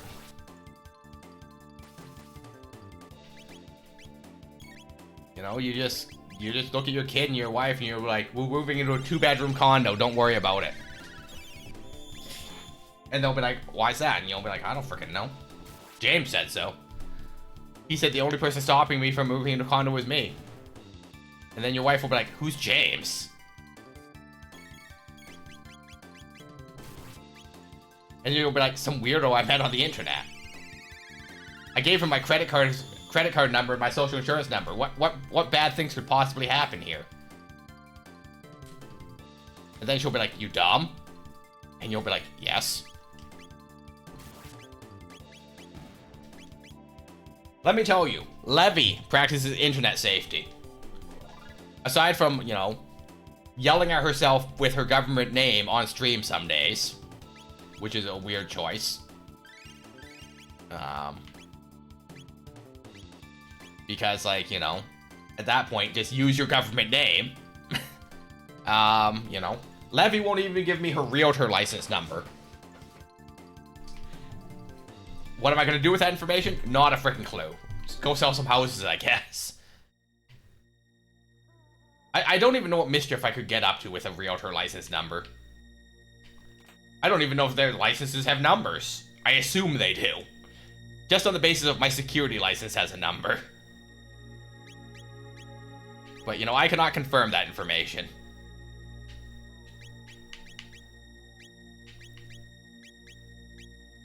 You know, it was just something sassy that I asked for someday, because why wouldn't I? Did I make a bunch of items and not actually give them to these people? Because that sounds like me.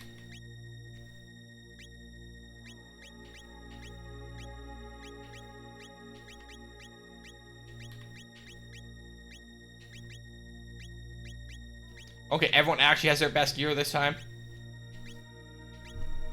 They do. Well, the more you know. So, just hypothetically. Hypothetically. Is there anything malicious I could actually do with someone's realtor license number? Because, like, I feel like that's something that's not particularly secret knowledge. Like, it's actually the one number I had memorized for a bit. But, like, you know, like, the best you could do with my security license number is call a police officer with a number, or police services or whatever, and confirm that I am, in fact, you know, a licensed security professional, you know? Like, having it would not grant you great access to anything super weird.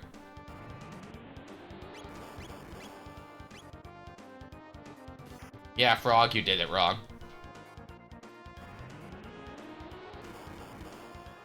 It's not secret. Anyone can find my number if they knew my full name. Oh, okay. See, I think the thing is, like, if someone had my security license, they could find out my full name. Because, like, that would be information that they'd be able to get.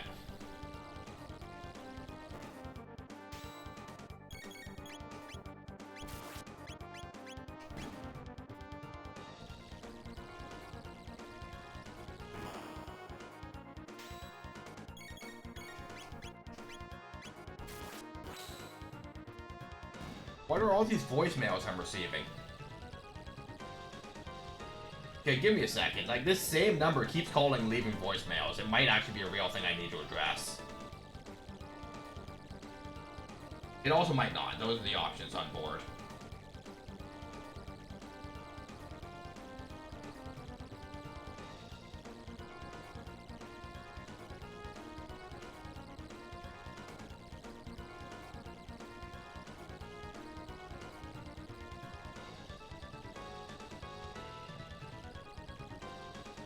Interesting. With realtors, you can find their license, address, and such. All that is insane. Okay, don't give out your realtor license number. If people can do malicious things like that with it, yeah, absolutely, don't give that out. I did not even know that that was a thing. One of these is a save point, and one of these is a teleporter. Hey, look, I found the teleporter. That's insane. Like, why? Why for what reason would they make that information publicly available? Like,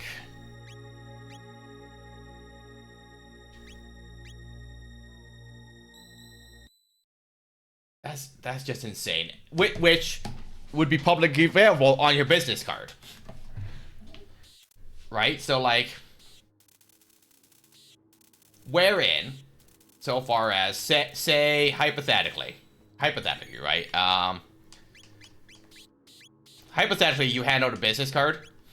The information should, yeah, the information that should be available on the lookup should be your name, business phone number, and whatever address you have registered as your office space. If you work from home, you know, you're kind of out of luck on that one. But, like, you know, like, that is information that should be publicly available with your realtor. You know, I don't need your home address, you know? Like, that's insane. Cast open the gates that lie betwixt heaven and earth, in exchange for the life of this world.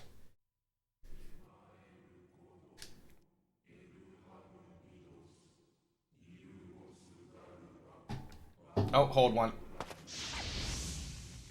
We have a cutscene again.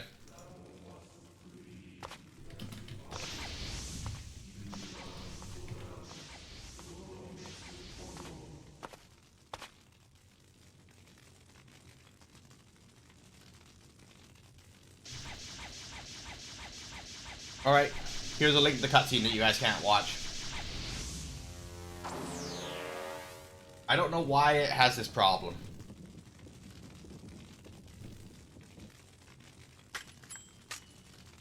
I mean, I guess I could also just do this. Oh, no. Cutscene's over. Yeah, it's very weird that it won't capture just the cutscenes in this game. Which are all on YouTube, so someone captures them somehow.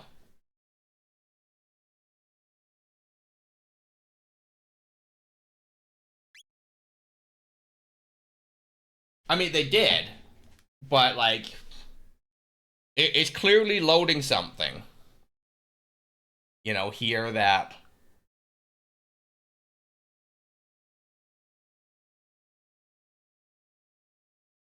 It's clearly loading something. The video is like a separate file and not being captured. You know?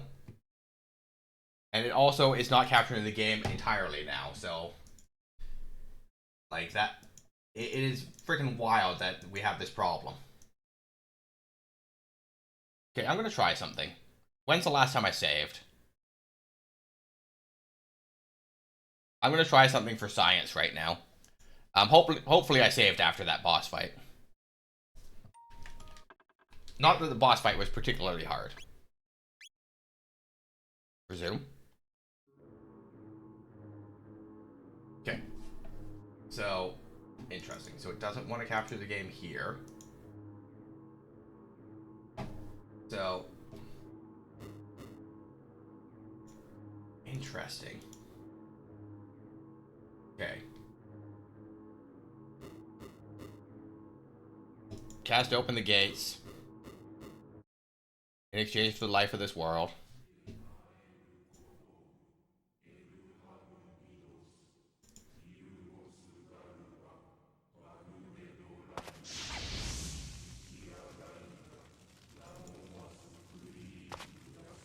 Yeah, interesting.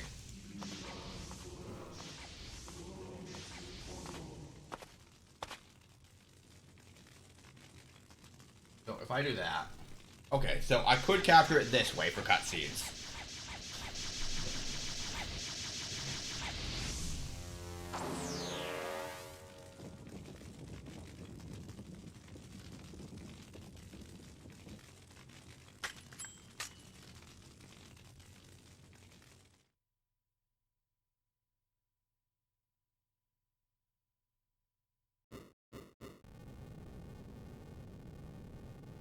So we do have a option.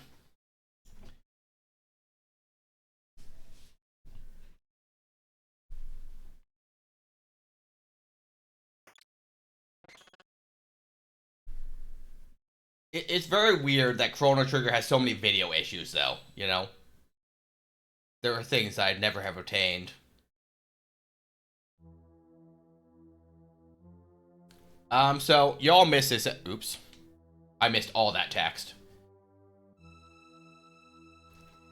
Basically saying, even though you have Madsmoon, we can't beat him. But, again, the bitter black wind begins to howl. Very well. Come, it is death you seek. So at the start of the stream, I was talking about how you do have the option to recruit Magus to your party. But you don't get Frog's good ending. That being said, I do like having the access to Magus in the party. So what we'll probably do is recruit Magus this run. And if we decide to do another playthrough with like fully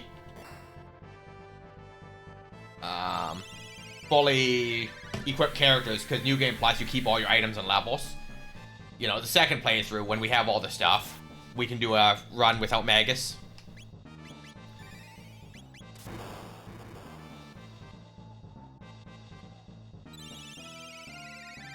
Okay, absorbs all but light.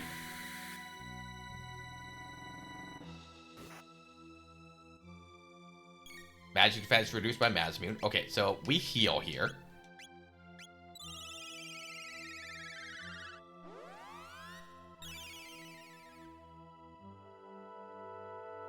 Okay, attack.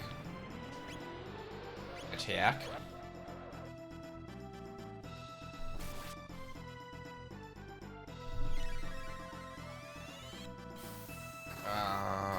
Like King Press attack, but I think they would count for captures of some sort would be wild. I mean, now that we have a solution, and I have the display capture set up for when we do the art, it's not that bad. I just have to keep display capture and Chrono Trigger themselves out of the games folder, so I have easy access to switch them back and forth, right? So having the option helps. But it's not an elegant solution, you know? Okay, absorbs all but light.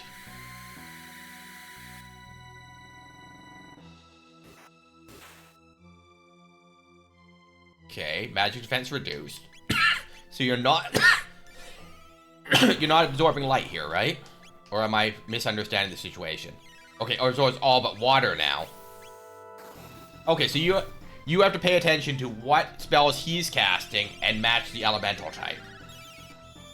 I assume that he's key to only use the elements you have access to in your party to prevent you from being soft-locked, or after a certain amount of turns of you not doing anything, he'll switch his elemental type.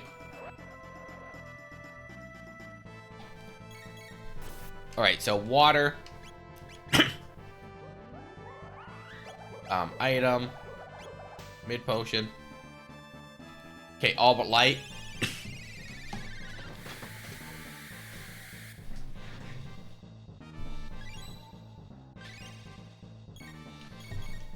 Heal.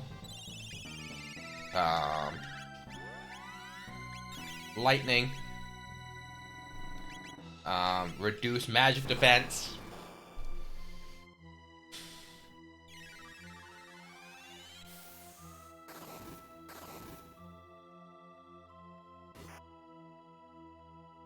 Mazimmune. Okay, I want to say it was light. Heal. Heal beam. Nope, it was water. Okay, all but fire. Okay, we don't have fire right now.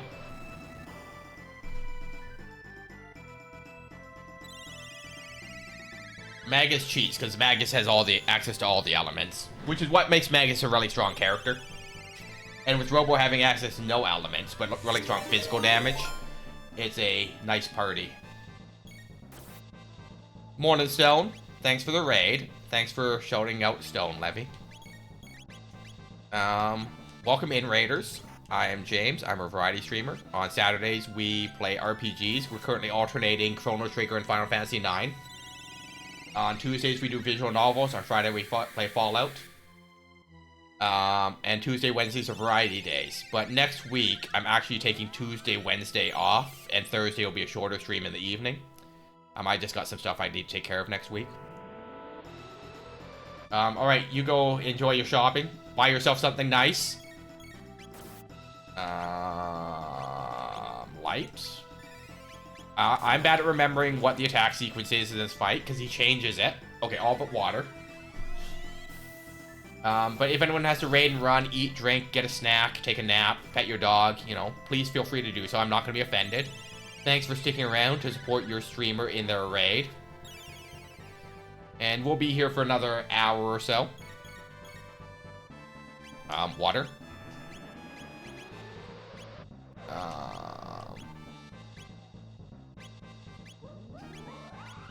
Kabam! Okay, all but water. That was the same barrier you just had, sir. That's not a barrier change.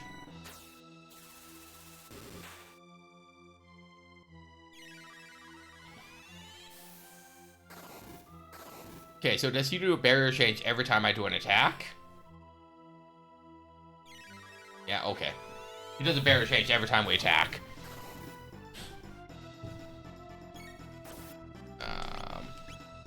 Eighth in water. Tech, water, item, lapis to heal everyone. All but light. Alright, so this is where Frog and Robo die.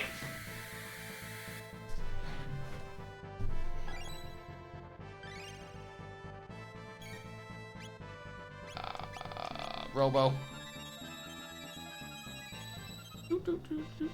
Sap.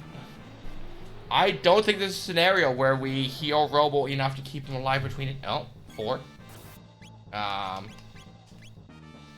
Mid potion. Oh, no, wrong character. Mid potion. Okay. Now we sit tight here. We sit tight until Robo has a turn. Okay, so what we do is we Eighth in Water into Robo's Heal Beam. And then Frog can also heal on his turn. Add jail in 2 minutes. Alright, everyone go stretch your leggies, get a snack or whatever. I'm sure I'll still be on this fight when you get back. You won't miss anything. Heal. Now, the question is, where in the attack sequence is he? I want to say he's on water. Okay, Robo heals. Because Robo doesn't have an elemental attack anyway. So if I brought Luca, I'd have all 3 elements available. And Frog could have been my healer, or Morrow could have been my healer. Because both my water characters have access to healing. Okay, so we were on Lightning. The fire portion of the sequence doesn't help me because I don't have fire. So we attack, we heal. Oh, but Shadow. Okay, Robo can do Shadow damage, I believe.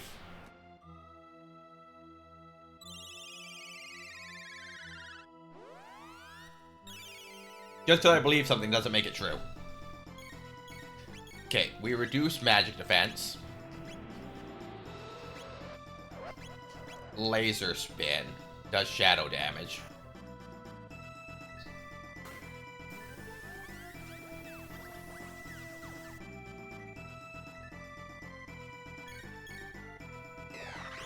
Okay. Begins to cast a spell. So. Okay. Dark magic. But you don't have a barrier up, I believe. That's a lot of damage. I should have healed. Mistakes were made, y'all. But, like, this is my opportunity to lay in that damage because no defenses, right? So, risk versus reward some days, y'all. Okay, okay. Heal. Lightning. Because we need the hit points to take whatever... Well, we know what spell it is. But, I think this is the phase 2 of the fight where, like, it's kind of a burn phase, because he's going to do tons of damage every turn. Compared to my tons of damage every turn, you know?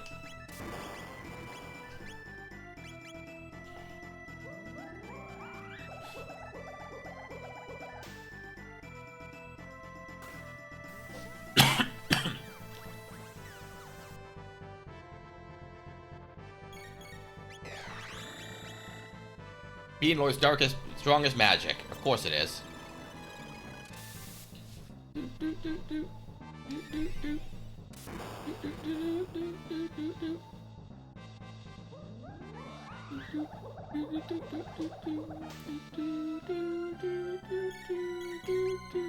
Heal beam. Lightning. Water. I'm gonna assume that Robo will have another chance to heal before the next attack phase from him. Because I assume something doesn't always make it true. That is also something to keep in mind.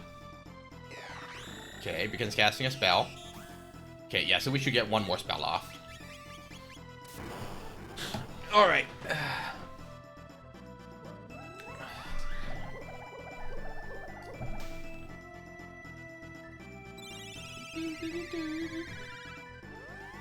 We do need to get Frog to do a physical attack to reduce Magus' magic defense again.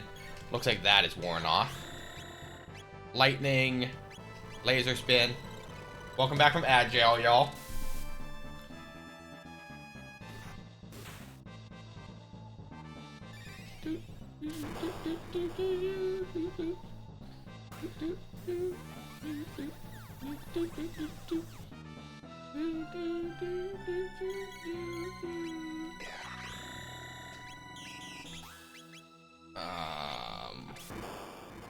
Nope, heal beam. I would rather make sure we have our hit points to take the hit than waste a turn, you know, using the 8th in water to get someone back up. Robo is going to be out of magic points. Okay, so Robo's next turn is using an ether. Lightning. Water. Ether.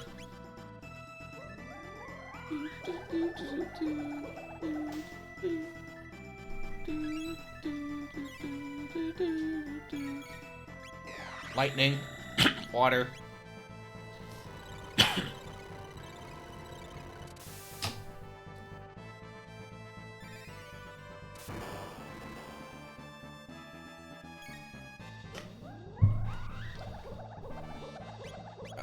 Heal beam.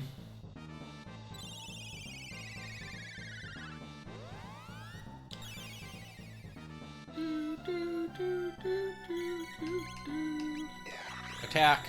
Lightning. Laser spin. Hey, 1,500 experience points. 15 deck. 3,000 gold. Frog leveled up.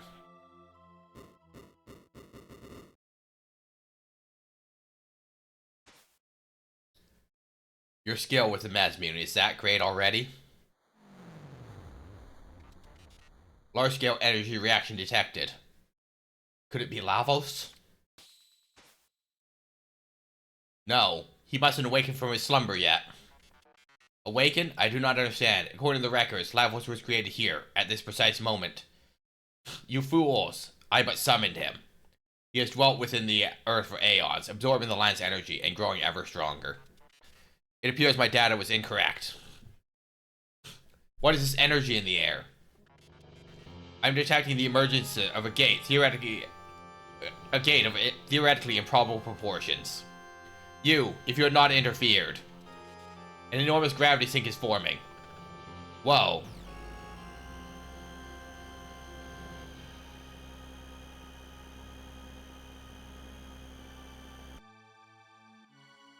Goodbye, world.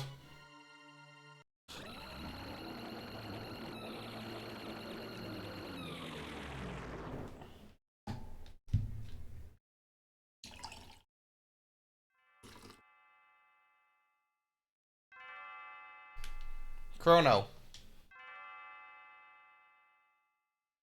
Chrono. Hey, Heavy. Enjoy your lurkies. Chrono, are you still sleeping?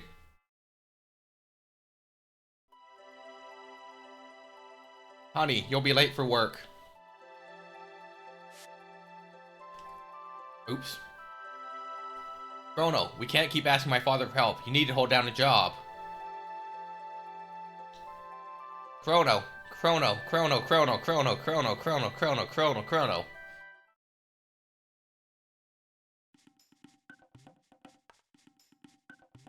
198 is pretty good. Chrono awake? Madame Isla. Which would mean we are currently...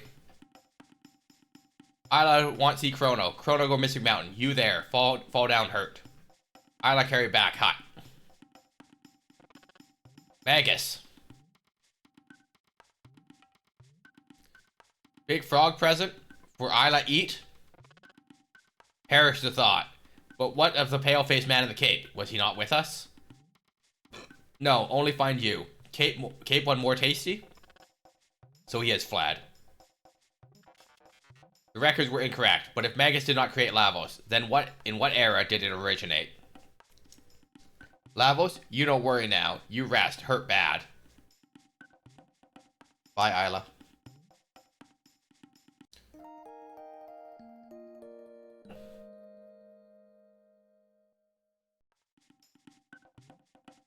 Oh, Keto's back. Chrono okay now? Isla busy. Try find Laruba village. Find village, fight reptiles together. Big fight, last fight. Beat all reptiles or reptiles beat us all. Kino. What wrong? Chrono rest, you be quiet. Northwood, fire. Burn, big burn. Oh, something on fire. Something's on fire and it ate my heart. North Forest. Dactyl Nest? North Forest? Hunting range? Laruba Ruins. There we go. Reptiles take Keto. Reptiles kill all Tri-Stop reptiles. What do now? Indeed, what do? Reptiles follow Isla. Isla bad luck. People fight. Reptiles kill all. Isla, this your fault. Look at village. Reptiles follow you. Now village ruined. Isla, sorry. Reptile strong. Live long before us, so we hide. But Isla say fight together. Isla still say fight now. Isla alive. Isla fight. Win, live, lose, die. That rule. No can change rule. Old man breathe, but dead inside. Isla strong, so make big talk. We not strong. No, strong. Fight, get more strong. Isla help, but now need Dactyl. Give Dactyl. Dactyl?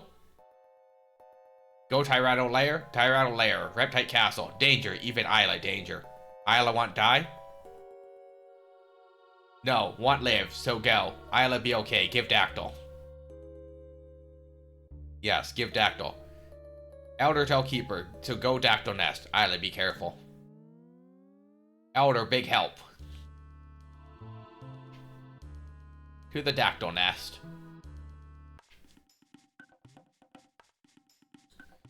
Dactyl Nest. Hey look, enemies. No. No avoiding enemies. We gotta fight them.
Dance. Dino dance. Dino dance. Everybody do the dino dance. I'm not gonna stand up and jump around a little. I'll do the little armies. That's the best one you're getting from me, Moon.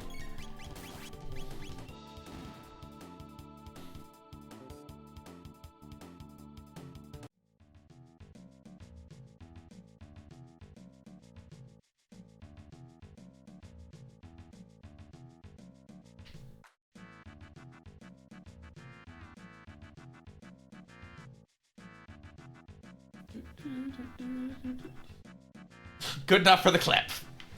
Thanks, Moon. Appreciate it. Alright, so I'm never actually doing push-ups on camera, because Moon's just going to clip it for whatever reason Moon would want to clip that.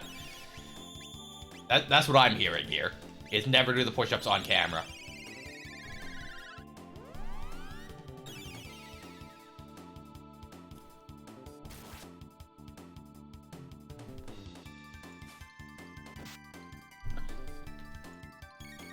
Moon just out here clipping all sorts of weird stuff.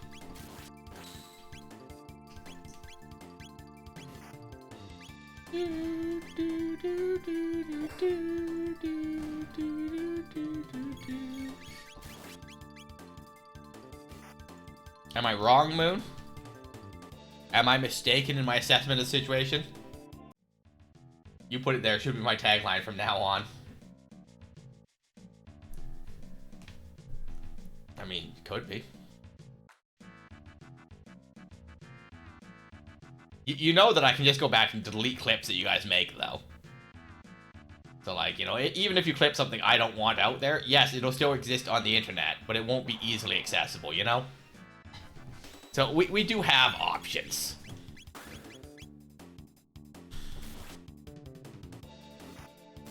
But, like, I think the only super, like, wild things that I've actually needed clipped were, like, when we got the 6 stairs in Stardew on one floor, and, like, the, what, 24 fruit streak on Fruit Mountain. But you don't. I greatly advise to always check, though. I do look at them. Because, like, in the summary, it does say how many clips were created, you know? But, like, often I look at it and I'm like, you know, none of you are doing malicious things with the clips, or, you know, clipping me saying something super absurd. And there's VODs anyway.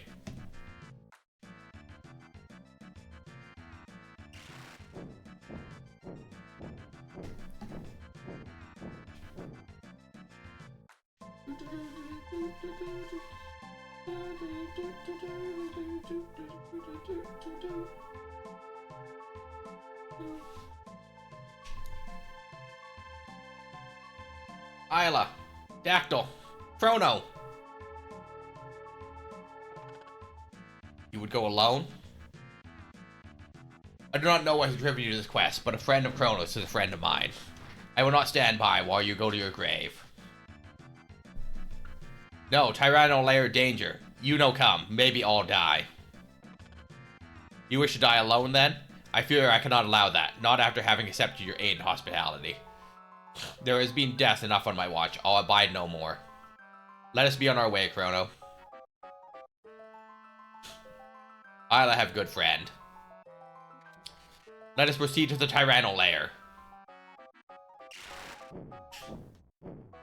I think it's funny Shiro doesn't know I'm awake. So you're just abandoning your son is what I'm hearing. All right, Isla, Robo, Frog. Yeah, I'm good with that party.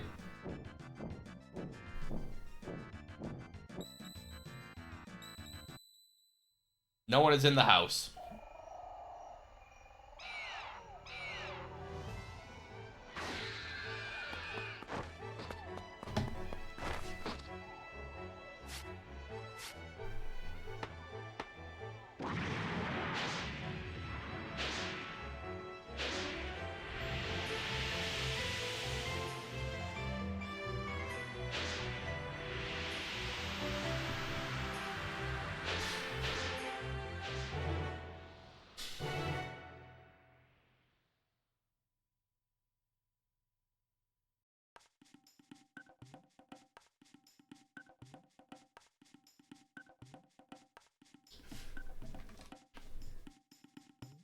Zoomies!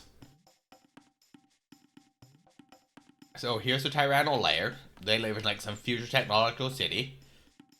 But, is there anything else on the map? You know, we have the ability to fly. Is there any secret places? Sunshine. Okay. He just came in. I said good morning and he left me. Womp womp. Your son doesn't love you. So we got the sun shrine. What are these? These are not caves we can enter. That's where we came from. What's this one? Reptite layer. We went here already, didn't we? Yes, this is where we came when we had the gate key stolen from us. Everybody do that dino dance.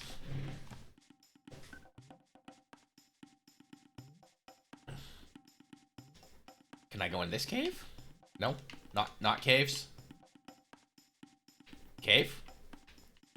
I don't know why I'm playing Will It Cave when that's not the priority right now. But, you know, if it'll let me land, you'd assume there was something there, you know? Yeah. I guess we just advance the story. Boring. Tyranno lair. My favorite part is the little Arby's. Yes, I saw that on another stream. They do the dino dance. And they sing the little song.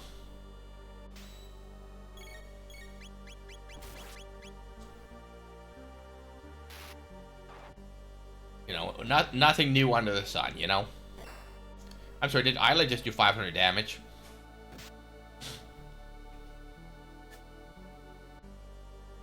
Isla does more damage to Chrono and Robo combined. That's wild.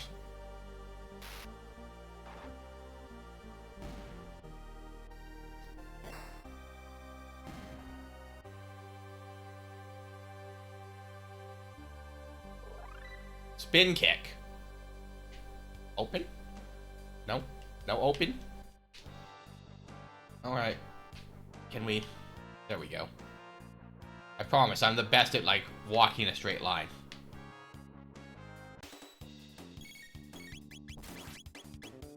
$300 something hit points.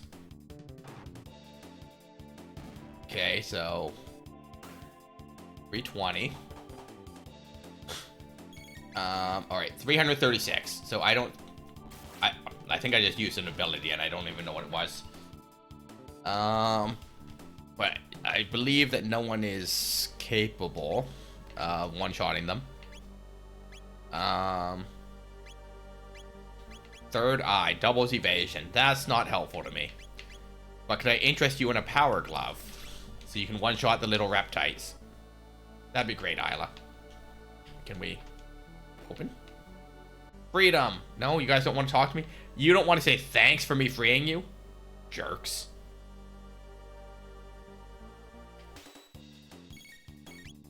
Attack. So you should be able to one-shot them now, right, Isla? No. Literally 2 damage off one-shotting them, Isla. Ugh. This is why I can't have nice things.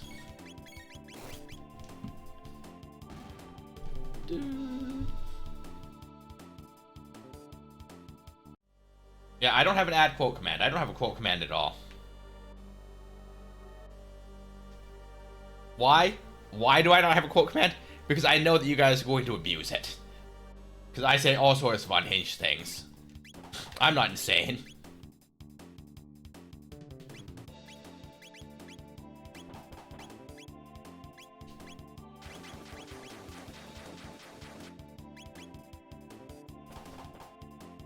Abused in my own chat. Who would have ever guessed?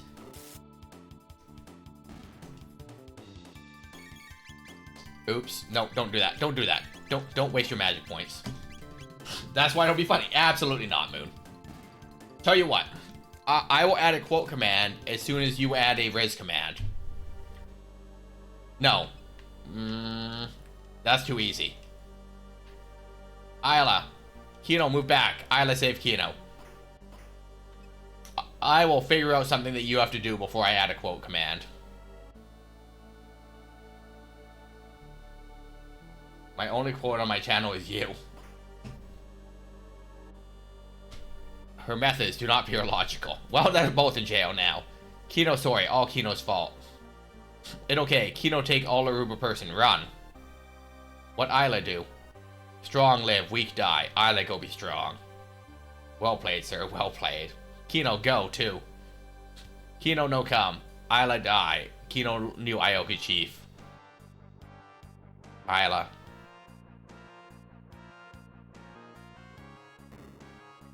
Freedom!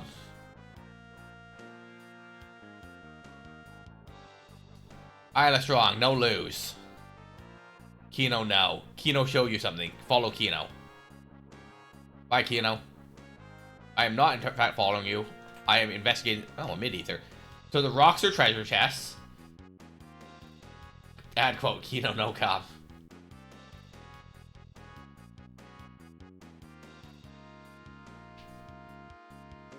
I'll think about it. Hey. You strong, Kino weak. Kino jealous. Alright, thanks, Kino. Appreciate it. Oop.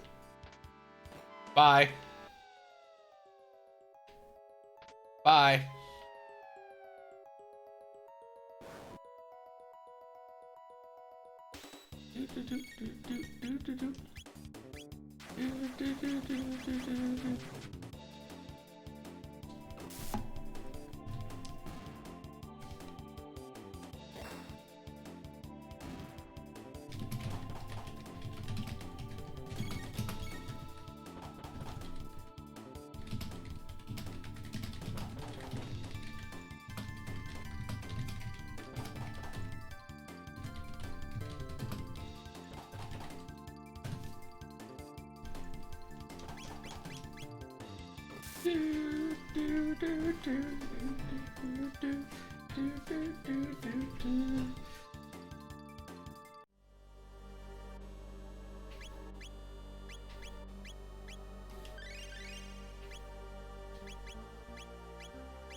Okay.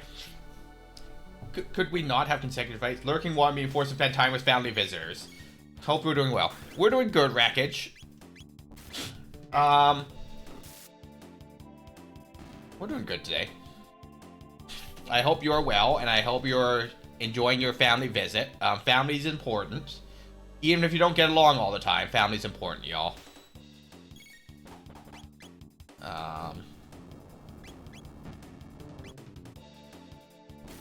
You know, because you never know how much time you have left with family, you know? But yes, we are doing good, and I hope you enjoy your lurkies and family time. If you don't enjoy the family time, I hope you at least enjoy your lurkies.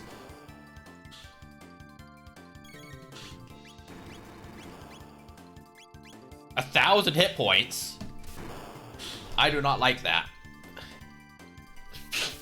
Oh, defense load. Oh, yeah, because dinosaurs don't like lightning in this game.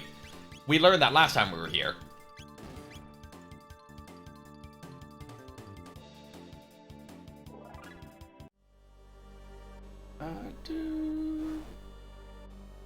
Wait, what happened there?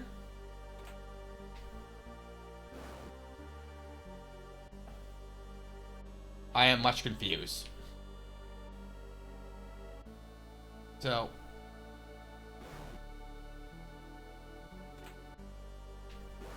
okay, this is going to be confusing at best. Okay, can I go this way? Okay, so that spot and that spot. So can I go here? I can't. Okay, so I can't move diagonally, so I can't get there. I can get this one. Tricerachopper.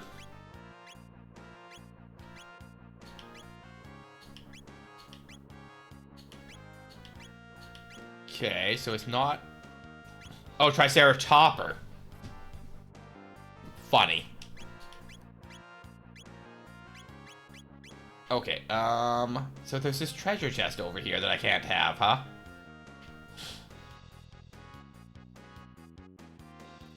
Yeah,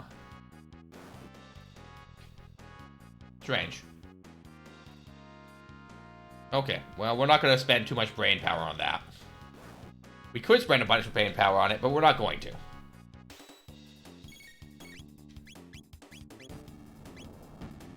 Why? Because the amount of brain power I spent on it is better spent doing literally anything else right now.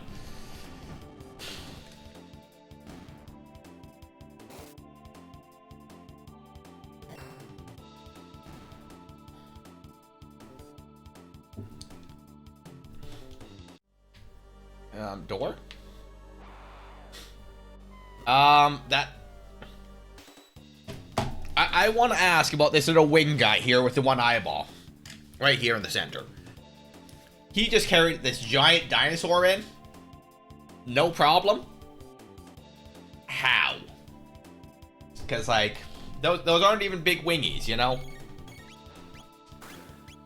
I got question. My question is, how does he do it?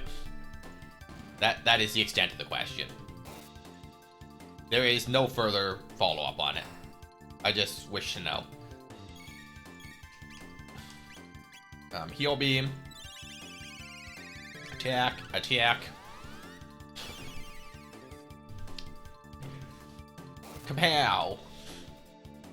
Wait, sir, wasn't your defense lowered by lightning? No. I could have sworn that it was, but apparently that was over. Lightning. Attack, attack. Nope, that was heal beam again. It's fine. Apparently you're dead anyway.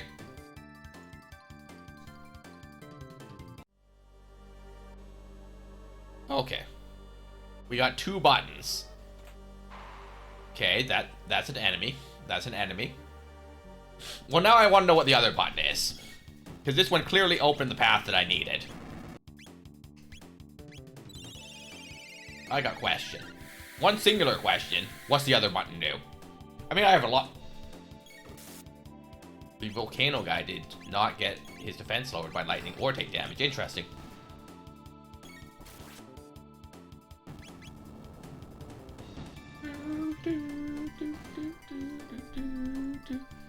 $475 experience. Isla leveled up. Can Isla one-shot a Reptite now? Okay.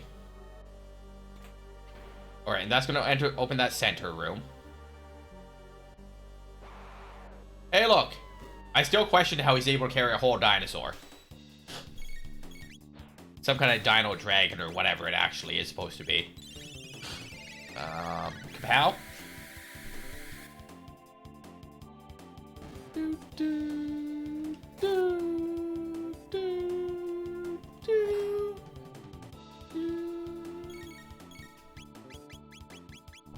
Kapow!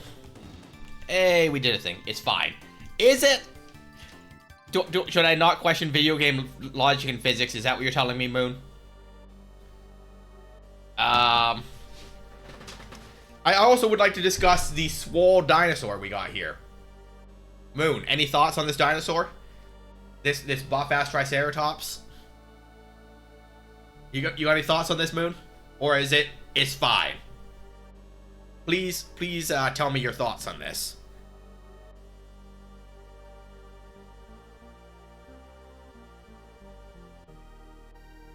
I mean, look at that dedication. I mean, but Moon, the question is, would you date her? Nisbel, looking for Azalea? She's not here. She's just through there, here. Okay, can I go? Can I save?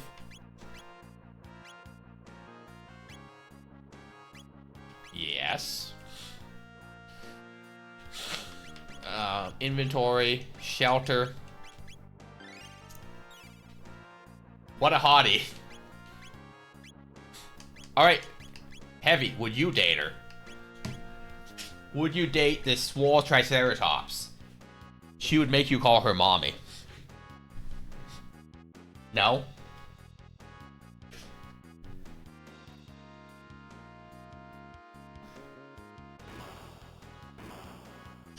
They would. Alright, everyone. Does anyone have thoughts about the buff Triceratops? When I said she's through here, I meant you gotta get through me first. What do you think I was flexing my muscles looking all intimidating for?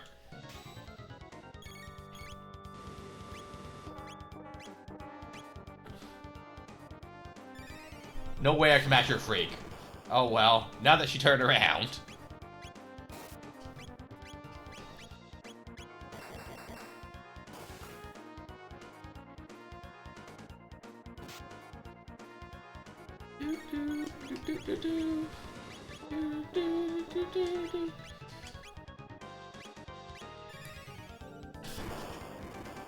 Dino, get back!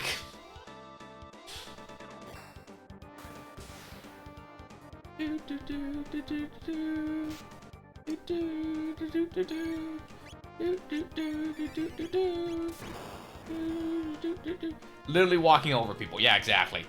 That being said, you know, I think the thought process here, 420, lol. The thought process here is the same as like with a rhinoceros. Like, you know, When a Triceratops charges, you get out of the way, you know? Shouldn't have to explain that to people. Kiss. Mwah! You know? A kiss would make that boo-boo better. Video game logic, y'all.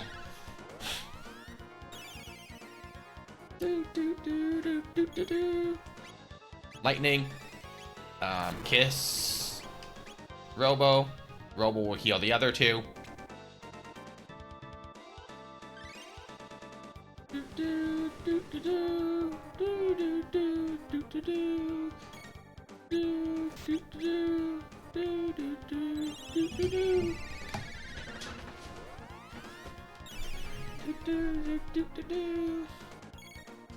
Combo. Thunder Chomp. Sure. So that should still lower defense, because it counts as a lightning attack, right? Or am I misreading the situation? 1,300 damage. Alright, well, we will exclusively be using that ability for the rest of the fight. There will be no further questions of my strategy.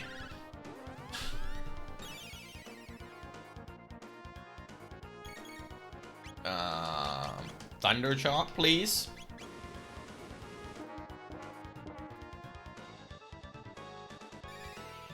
I like how the entire strategy here is lightning bolting your ally to do more damage to the enemy, though. Which is a strategy that I've actually used in real D&D. The DM was not thrilled. But, hear me out, y'all. Who here has played the Dungeons & Dragons before and understands, like, the game mechanics? If there's no one, I'll still tell the story. I'll just have to change the way I explain what my thought process was.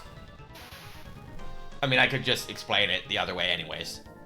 But, so, in Dungeons & Dragons, when you get hit by an area of effect ability, lightning bolt, fireball, you make a reflex save, you know, to see if you can dodge, you know. It works logically, right? So, there's also something where you can grapple someone, though. Whereas, if you're grappled, you can't move because you're restrained.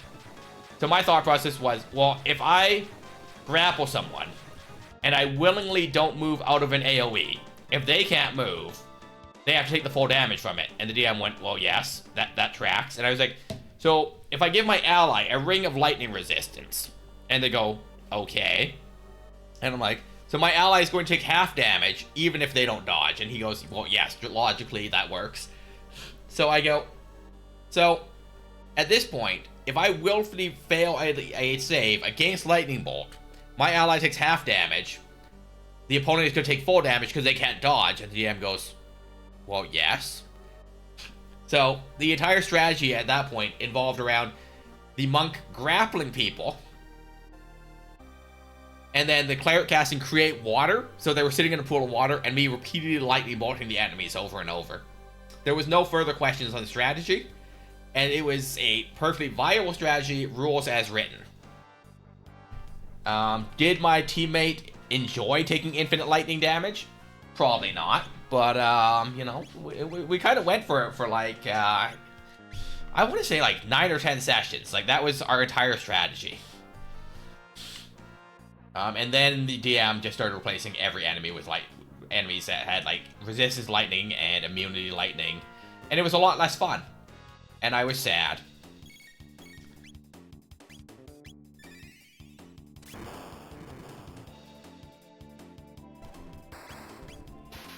Kapow? Okay, so that don't work until your defense is already lowered, huh? Much sadness.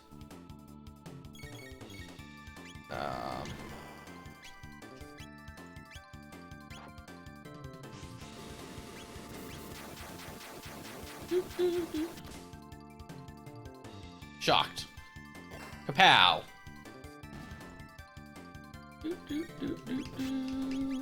Lightning. Attack.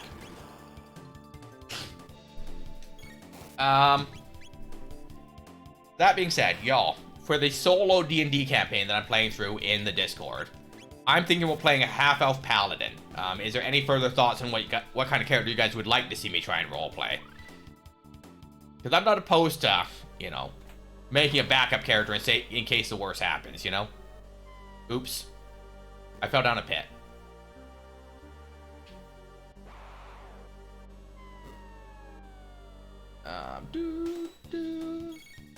Robo has literally 1 hit point here. Mwah. Robo? Mwah. Punch?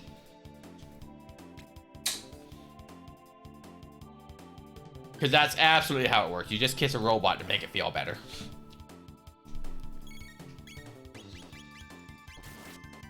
Attack.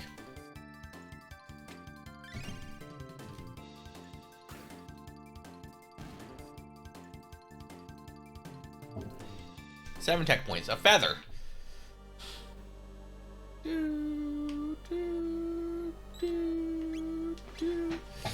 Alright, let's save again.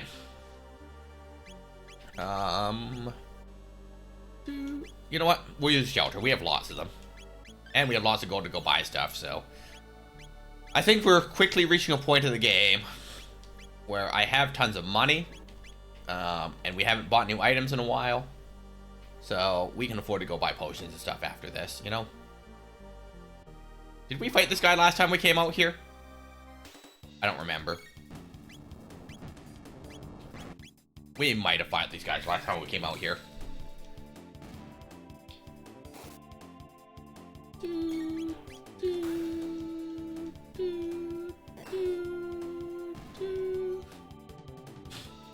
351, 10, feather. Okay, let's try this again without me jumping into a pit like a dummy.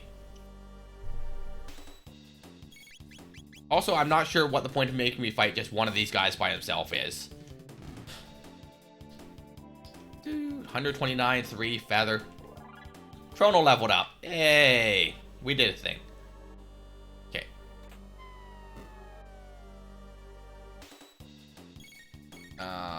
Lightning. Attack. Attack.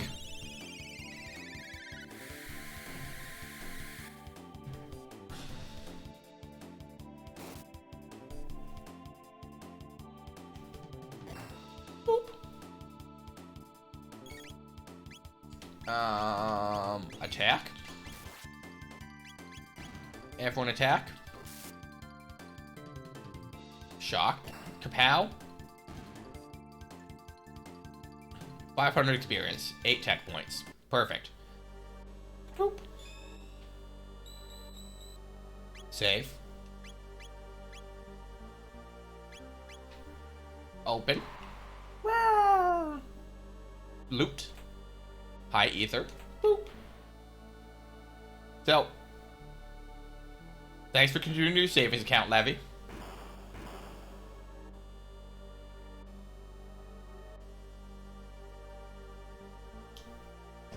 How? You guys aren't even at 1%, are you? What even is 1% of a billion? 1% of a billion is... 1% of a billion is 10 million. So 1 million is 1/10%. You guys are 1/100th of a percent there.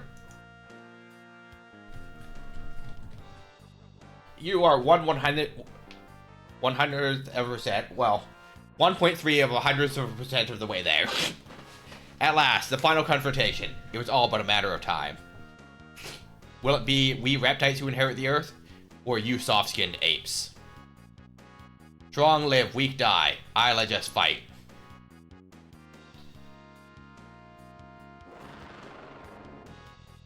Ruh-roh. Hear that, lovely voice? You'll soon be hearing more of it than you'd ever wish. That was quite the jump that they just did. Alright, what do we got? I see.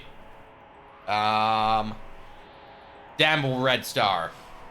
What? Fall, why don't you? Stain the earth red.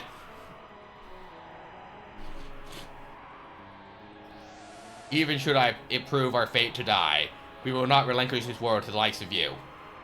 This Black Tyranno will have the honor of wiping you filthy apes from existence forever. Mwahaha! Yeah, that is quite the big dino. I have much regret. Much regrets. Psychokinesis. That's special.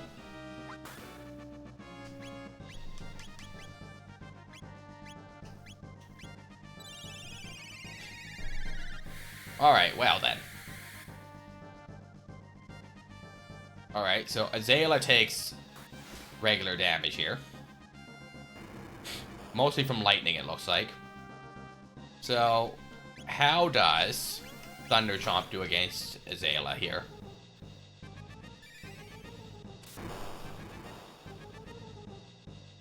Kapow! 198, okay. No, not well. So, here's the strategy. Lightning damage against Azalea. And physical damage against the Tyranno. Okay, lightning works fine against Azalea. 6. Okay, that didn't work too well. So I feel like I'm missing something here. Oh, and it heals. Okay. Lightning. I'm definitely missing something here. Psychokinesis.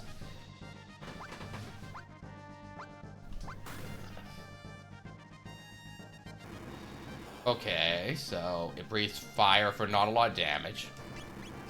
Okay, there is no third enemy to attack.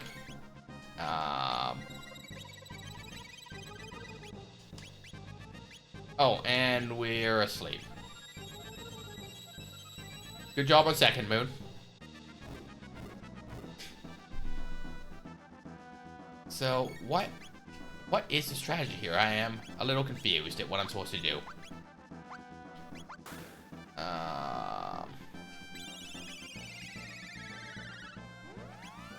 Law thanks had help. Okay, lowers defense, stores power.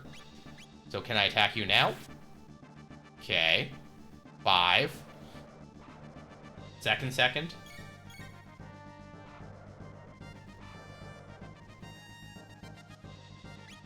Okay, heal.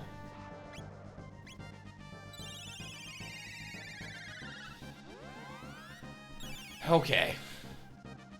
Yeah, I don't know what was going on yesterday. I was much confused. Twitch just be twitching. Unless, like, they had it open and just didn't click it. So, since the button was not, you know, grayed out, and since it was already open, you know, it just kind of accepted that they could click the button.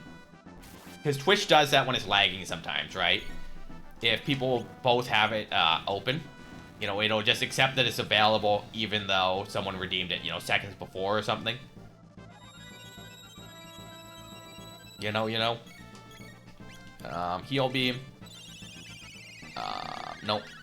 Mid potion. Isla. Kiss. Wah!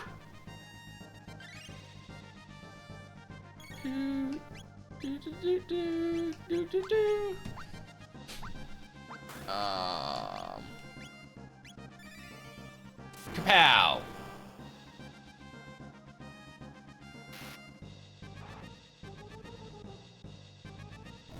Okay, so you eat and heal for more damage than I'm doing, so that's not helpful to me. So yeah, it's attack here for small amounts of damage, and then when the Black Tyranno is storing power, that's when we do that's our damage phase against it.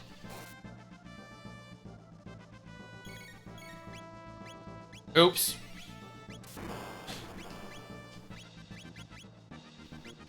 You know, if I was doing the right things. If I had any idea what strategy I just said vocally, that would also help me. But I don't. Now I just had that in another treatment say it's where it's out of stock. Well, I don't know then. Because I've had the thing where I was able to redeem something that was limited even after it had been redeemed too, you know? So that's my only thought.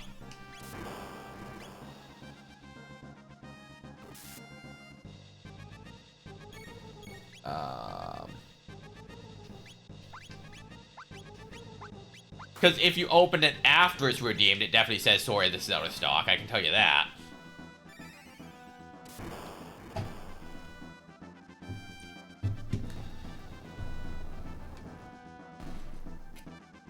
Okay.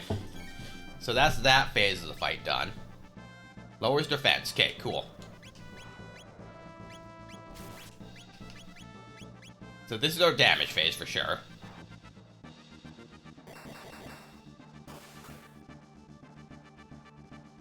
Okay, cleave, cat attack.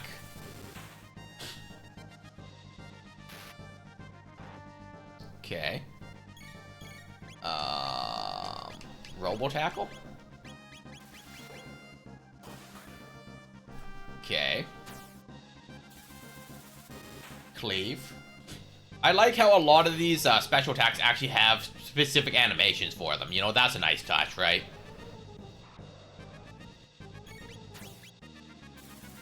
I wonder how many hit points this boss has. That's also a question I got right now.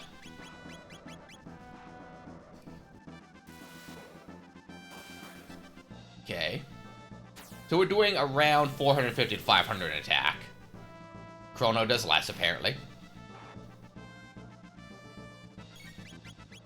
Okay. Fire. Fire. Fire.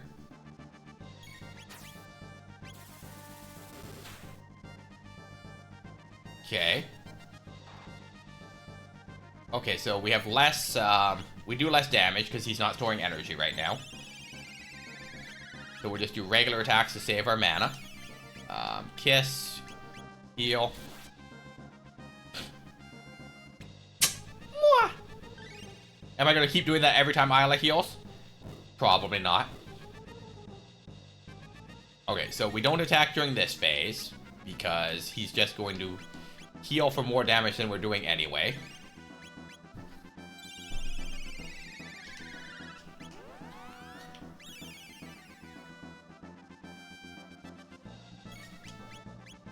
Mid-ether. Okay, storing power, cat attack, robo tackle.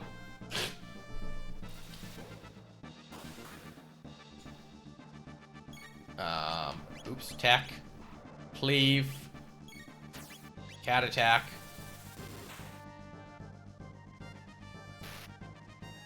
See, this is the type of boss fight I like, where like, if you're paying attention, you can see the attack pattern that you're supposed to do, right?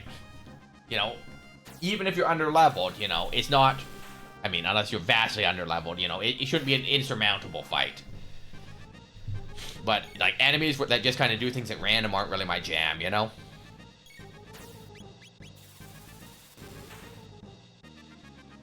Unless it is a luck-based dungeon, which is very clear from the beginning.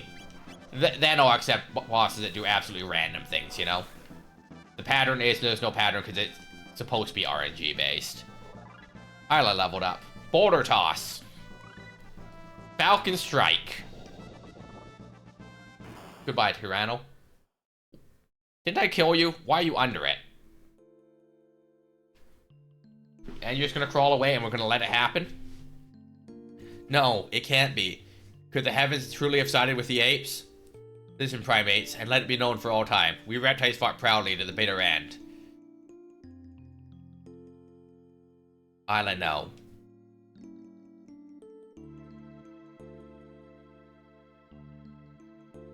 First, a great fiery stone will crash to the earth.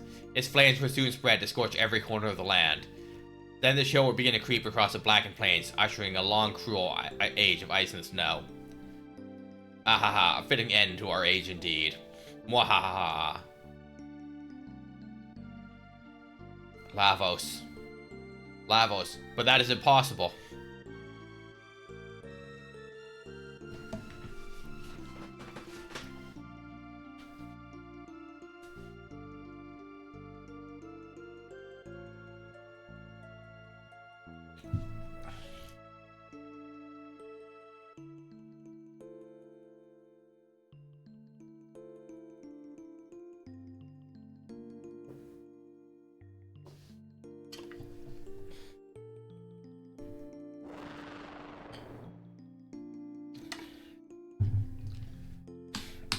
Isla, people world.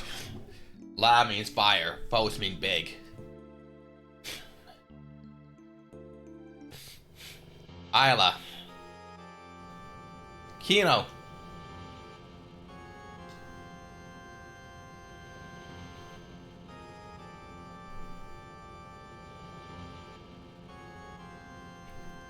Hurry, Lavos fall soon. Alright, Dactyl. Kino, hurry. Isla, what you do? Come, Azela, come. No, this is the will of the earth. Isla, hurry. Azela. Isla, not forget. Take. What take? Take care of this world.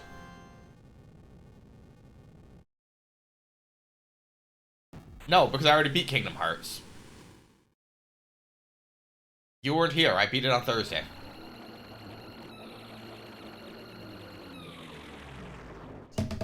I will send you proof that I beat it. I mean, that is technically correct. But we're playing the stupid card game one right now, which is something no one needs or wants to see.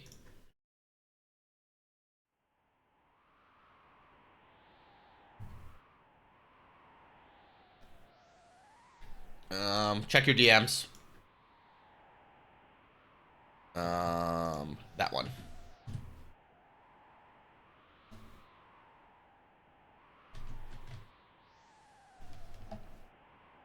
Skip that. Chain of Memories. Hello, Levy. No, Levy and I have decided that we're playing all 9 games, but I will not be streaming Chain of Memories because I'm having a miserable experience with it. It seems Lavos made his first appearance here and not in the year 600. So I will skip Chain of Memories on stream. I'll start the next one. Probably sometime next week. Lavos huge. Chrono fight that. Chrono, we go play Lavos Fall. Lavos should be weaker now. We should go and see. Chain of Memories on my list of the worst things ever created. List includes Hitler and mustard. You hate mustard? Why do you hate mustard? A gate has formed.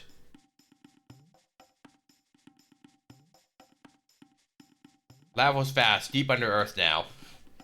These gates are likely the result of the energy radiating from Lavos placing strains in the surrounding time-space. What's wrong, Chrono?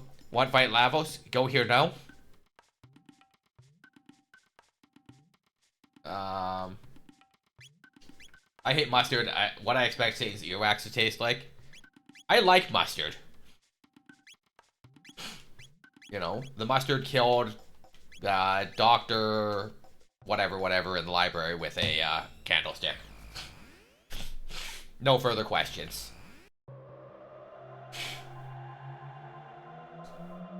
Yeah, exactly. This isn't a boss fight. My time gyro reads 1200 BC. We are still in the very distant past.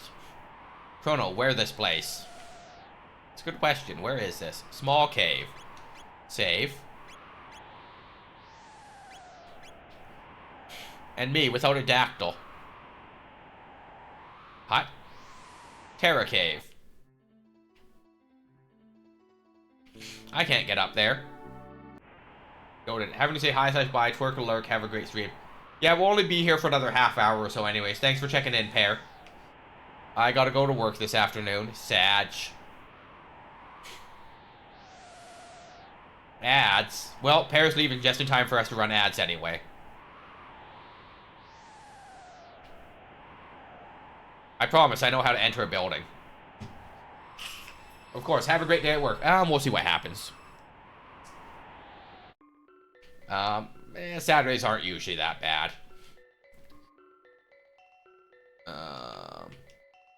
Welcome to Enhasa, Zeo City of Dreams. We seek enlightenment within the bliss of sleep. You are not of us, are you? Massa? This is the Magic Kingdom of Zeo, where dreams can be made reality. But nothing in this world comes free. There's always a price to be paid. You are most unusual visitors. Am I waking, or is this but a continuation of my dream? Regardless of that, I welcome you to Zeal. Her Majesty Queen Zeal rules this magic kingdom. She is without peer in beauty or grace. We owe our prosperity to Her Majesty, the Queen. After the king died, she encouraged the development of our kingdom's magical prowess, which has led to great advancements.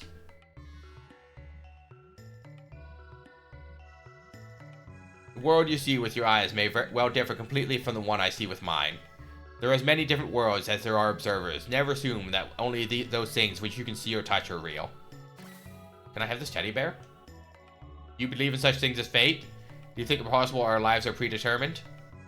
Well, yes. So you're a believer too. Yes, perhaps it's arrogant to think ourselves strong enough to overturn destiny.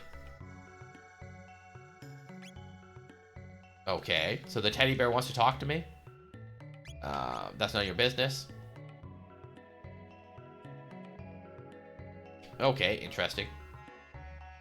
Truths exist in dreams. The world exists in me. Teddy bear don't want to talk to me anymore. Interesting. So it's they got magic here because that book has magic apparently. The city of Kajar, the high seat of magical research, lies on the edge of the western continent. The airship, the Blackbird, is maintained there as well. Boy. Do you wish to speak with us? What wrong? That animal for eat tastes good? Don't eat the cat! Bye, kid. Bye, cat. The black winds howl. One among you will shortly perish. Is that true? Let me calculate the probability. Why would he say such a thing? Strange boy, but not bad boy. So, for anyone that was here during the Magus fight, Magus also says the black wind howls. Just as a reminder. I wonder what's wrong with the Northern Shrine. No doubt the key to unlock its seal is held at the palace, but entry there is strictly forbidden in the name of Her Majesty the Queen. Wind? The Queen's palace sits at the heart of our kingdom. She watches over all the world from its high vantage point. It's because of that we can sleep our days away in peace. This is a font of recovery.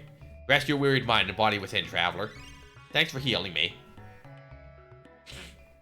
Ooh. I am Doreen. Seek the hidden path and open the doors of knowledge. Each in turn.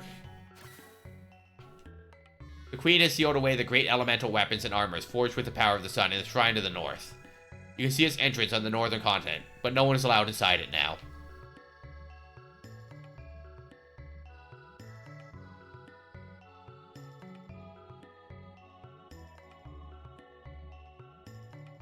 The door to the northern shrine is sealed by a powerful force. Even we, the enlightened ones, lack the means to open it. Hey, we can buy some items.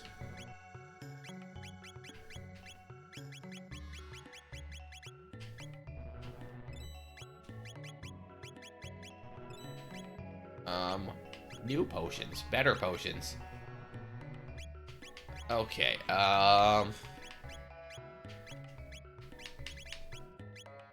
oops. Sure. So if there's new items available, welcome back from Agile, y'all. If there's new items available, I do want to keep some cash on hand in case there's weapons and stuff, right? Okay, so wind, water. So wind, water, fire. Okay. They told me to open these books.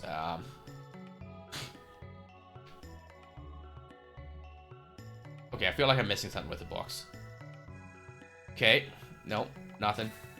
So, is there a particular order I open these books? I don't know if there's even a puzzle here.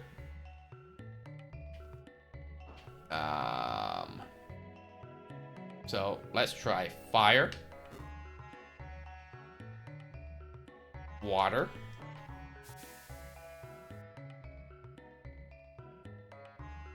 Wind. Nothing. Okay. So, water. There might not even be a puzzle here. Hooray! Done with work. Water, wind, fire. Oh, there we go. So there was a puzzle. The open them in order was not a red herring. The Mystery of Life, Volume 841, Chapter 26. All life begins and ends with new. This is the undeniable truth, because I believe it to be so, and at least for the present. Hey, New. The Guru of Reason is gone. Do you wish to challenge me? Kind of. Alright, prepare yourselves. Apparently I'm just gonna pick fights. Wait, what's going on here?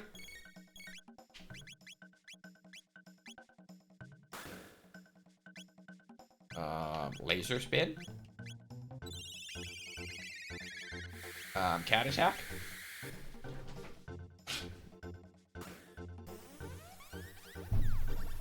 Well, I'm glad you're done with work, Levy. Now you can relax and enjoy whatever the day has for you.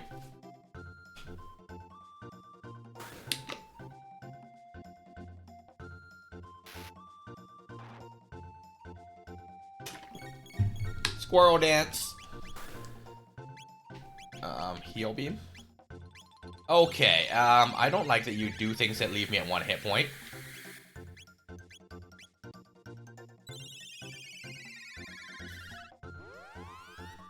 Danger, danger.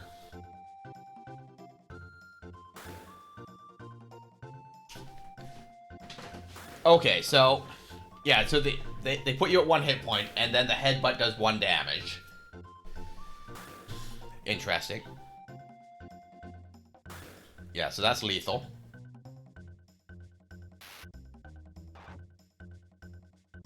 Okay. Eighth in water.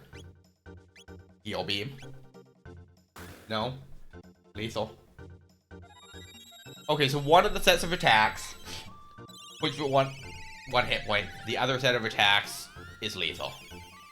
So if you're healing every turn, you should be fine. Heal beam. Cat attack.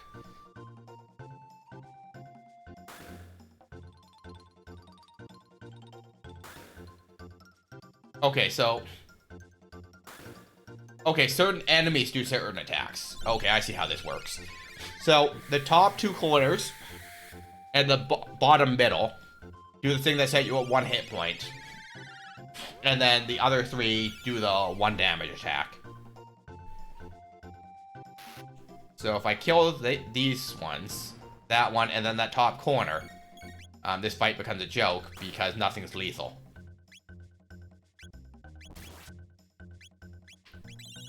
Look at me, like, being able to deduce an attack pattern and do something. You see, Levy, this is the type of RPG I'm good at.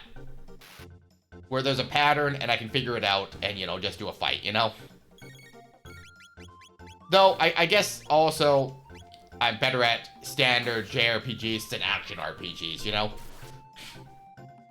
My mechanical skills and depth perception and stuff, thus showing, you know, why I'm bad at jumping puzzles. And flying. And swimming, and, you know...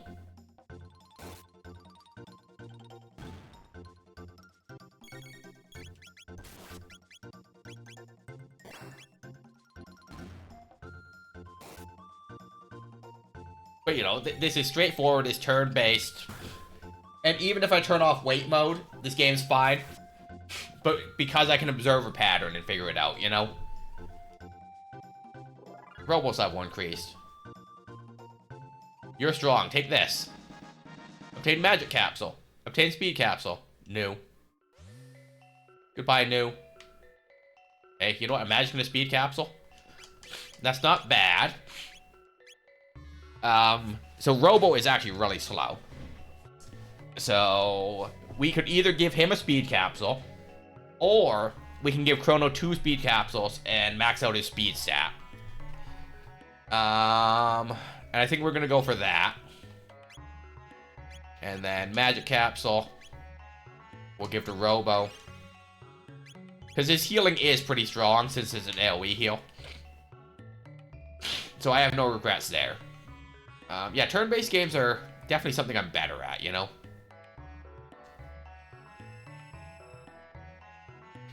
Alright. And we're at another land bridge. And we outie. And we zoom in to another land bridge. Shabam.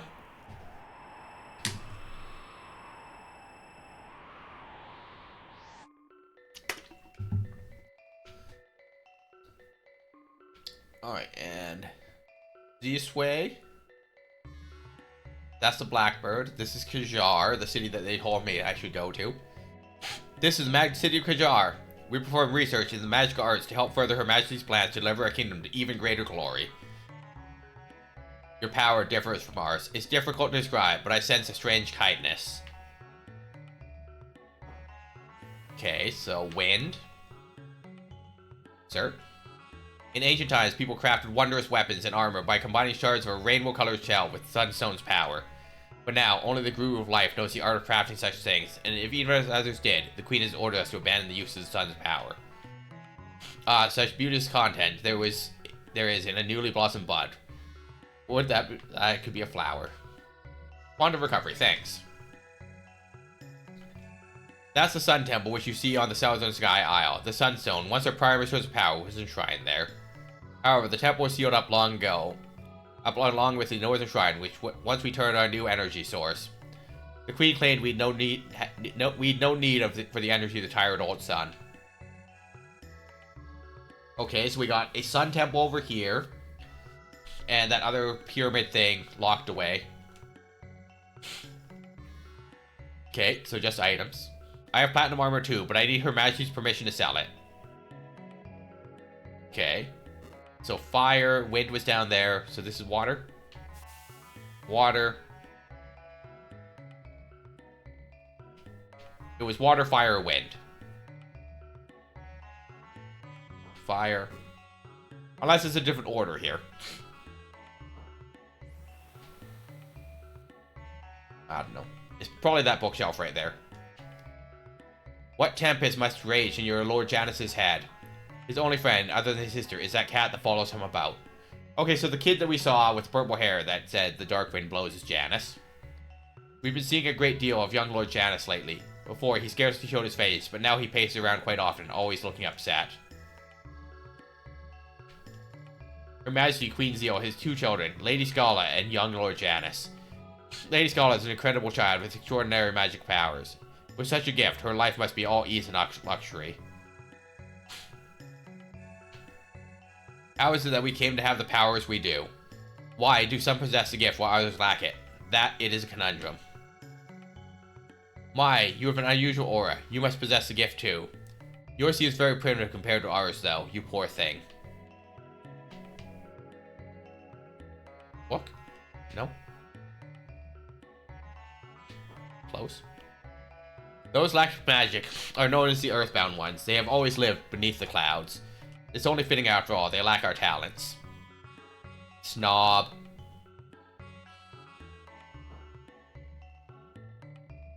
Okay, so fire. Fire. Water. It's likely fire last, so you can see the bookshelf move. Because I assume that the bookshelf there is the end point. You know, right here, there's likely a secret passage under there like there was in the last one. So, let's go water. Wind. Fire. Look at us go. Puzzles.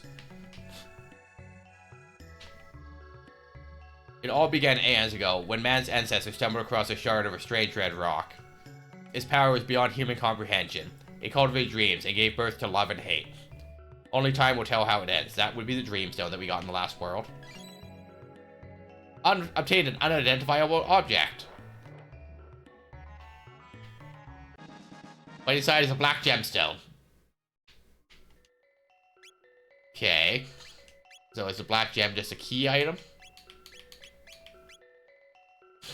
Pendant horn. No. Black gemstone is, oh, an equipable item. Alright, so what is this black gemstone? It's not for Chrono.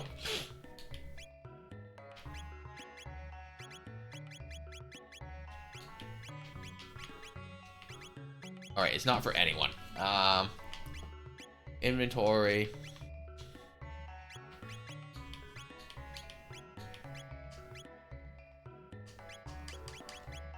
Enables Eternal Darkness triple attack.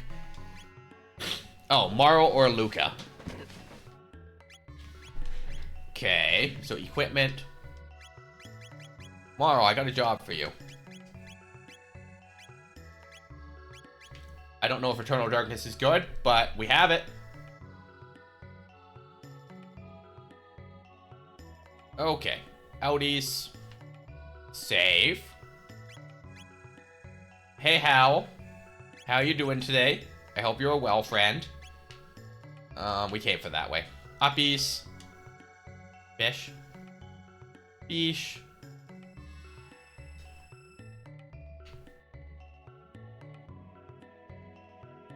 Cave.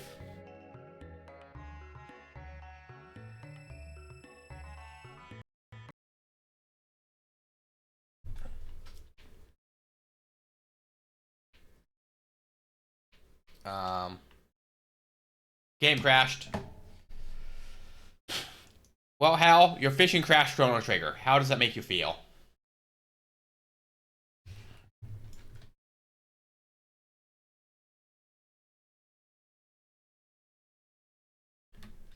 Oh.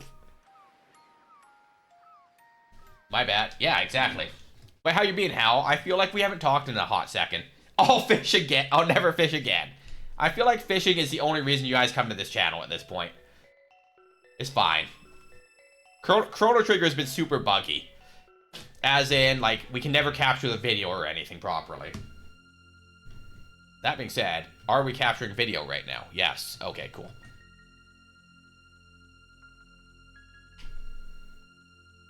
This is the Queen's Palace and the center of the Magic Kingdom of Zeal. Which is to say, this is the center of the universe. Hey, new. Oh, Itchy, can you transfer it back? Sure. Oh, wonderful. Ugh, right there. You got it. Ah. Whoa, thank you. Discover the new scratching spot.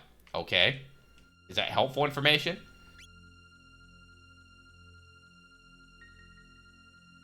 Alright, well, that was something. Book? Book? No? No book puzzle? That man appeared only recently, but he earned the Queen's trust quickly with his startlingly accurate predictions.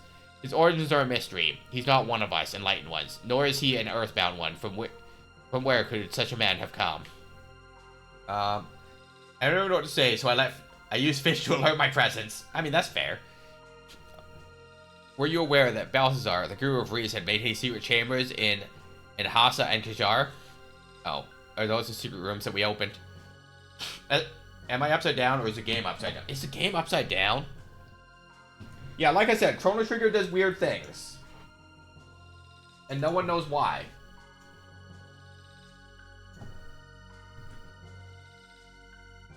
Better? Worse? The same? The Queen's Council, Lord Dalton, was in charge of the Queen's Ocean Palace's construction until a wandering prophet arrived and took over. Lord Dalton's in a foul mood these days. Best avoid him if you can. The completion of the Ocean Palace would secure everlasting glory for the Kingdom of Zeal. There would be no more fear or sadness, only eternal peace. How's your pupper doing, Hal?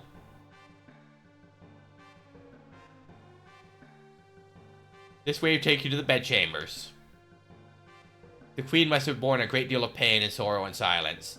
Progress requires eternal equal sacrifice. Much must have been given to allow Zeal to attain the glory it now knows.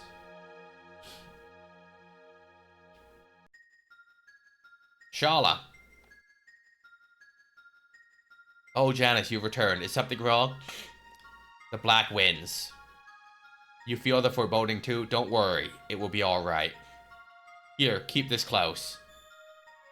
What is it? It's an amulet containing my prayers. If something should happen, it will keep you safe. I wish that I could remain with you always, but Mother has other plans. That's not our mother. She looks like her, but she's not the same inside. Even still, forgive me, Janice. Pardons, Your Highness. The Queen requests your immediate presence at the Ocean Palace. Very well. Well then, Janice, I must be on my way. Oh, who might you be? Forgive me, my lady, but we must hurry. If we're late, I fear I'll be, well, you know the Queen. Of course, my apologies.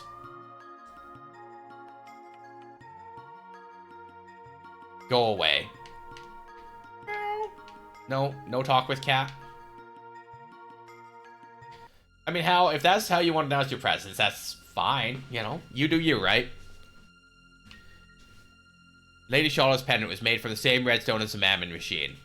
When she prays to the device, the pendant glows with an unearthly light. Alright, so the amulet that Janice was just given is, Dreamstone. She had some dental work done, got her tooth pulled, doctor found a small mass in her tongue, took a biopsy. Results say it's myxosarcoma, a malignant tumor, locally aggressive. That's no good. Poor pupper. Wait to hear from the doctor again once he confers with specialists about removal. Poor little pupper.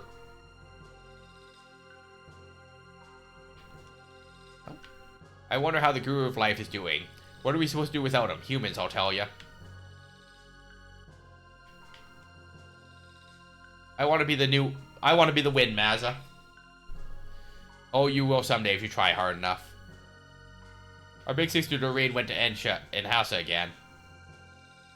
Yeah, she likes to dream. I like the wind better than dreams. Whoosh. Okay, can I... No? There we go. This way leads to Queen's audience chamber. Listen to me. The Earth is alive, and always has been. She changes slowly, so you never see it. From flatlands into mountains, from mountains into seas. I'm mostly on edge because if I let myself think about it too long, then I start worrying about how much time... That's fair, though, you know?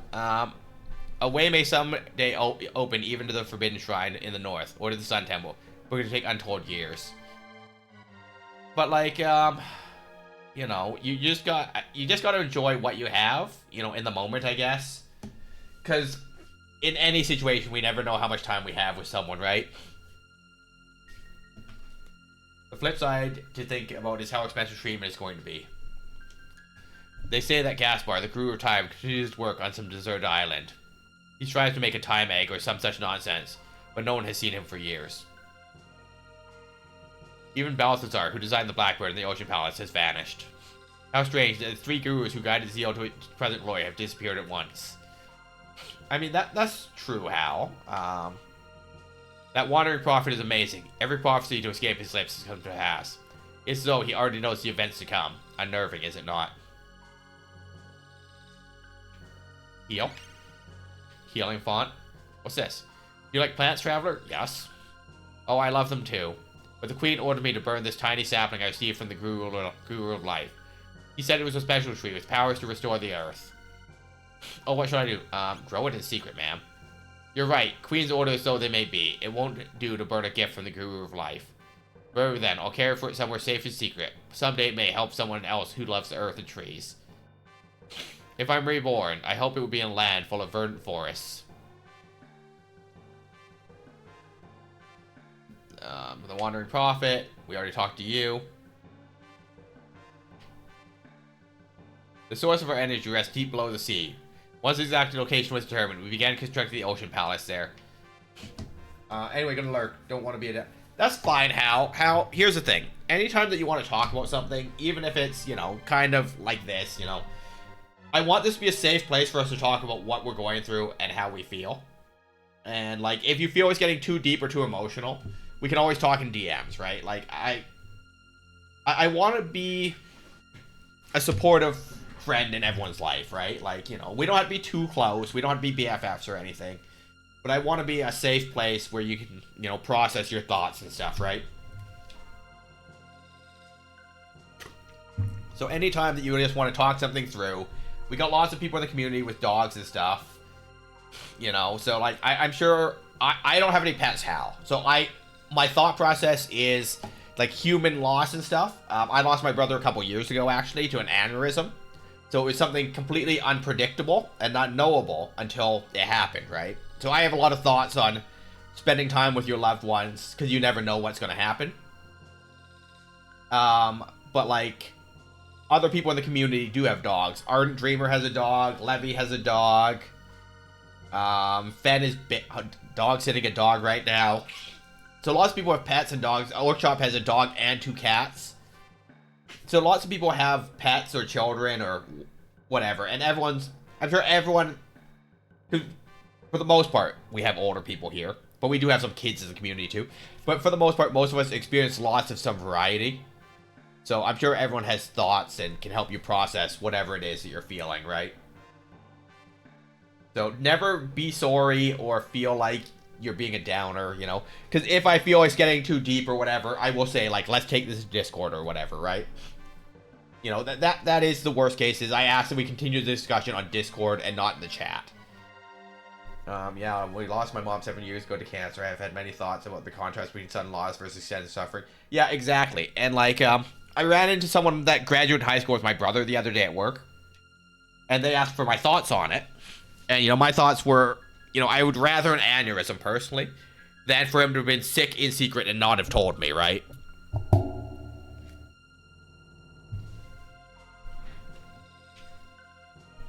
The portal of the Ocean Palace is due to Magusy's Day on stream. Mind you, it hasn't been completed yet. But, you know, like, everyone's going to process things differently and have a different outlook. So never be sorry for needing to talk through how you're feeling. You know? Can I sneak by again? Okay, so that's the throne room, I assume. So what's this? Who are you? The prophet's aura is clouded with hatred and sorrow. If he does not free himself from these emotions, he'll destroy himself and those he loves along with him. Who are you? Beyond lies the Mammoth Machine chamber. You can feel the glorious energy of lava surging from it. The Mammoth Machine? You came to see it? Yes. I thought as much. Can you feel the flow of the mighty Lavos' power? Oh, it brings tears to my eyes. So we're harvesting Lavos for power, apparently. Can I... What's this red glowing thing? Can I click? Button? No. Nothing. The 3 gurus constructed the Mammoth Machine from a red stone that had been kept in the royal treasury for generations. The guru of life, Melchior, was in charge of the plans and conducted a great deal of research on the nature of Lavos. But now, well, I'm sure you know the rest. Okay. In some happier news, I figured out my phone lets me grab frames from video. So I got the most adorable pic of Electra out of one of the vids I had taken of her. That's fun. That's cute. I'm glad you can do that.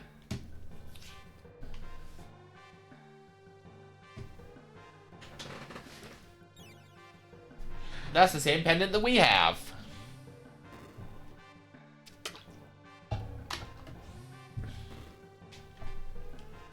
Her Majesty said she had business at the Ocean Palace. None may pass until her return.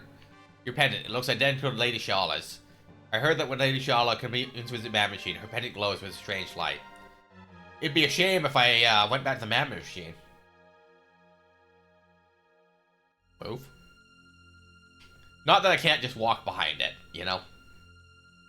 But I'm glad that you can get, like, individual pictures of your little popper.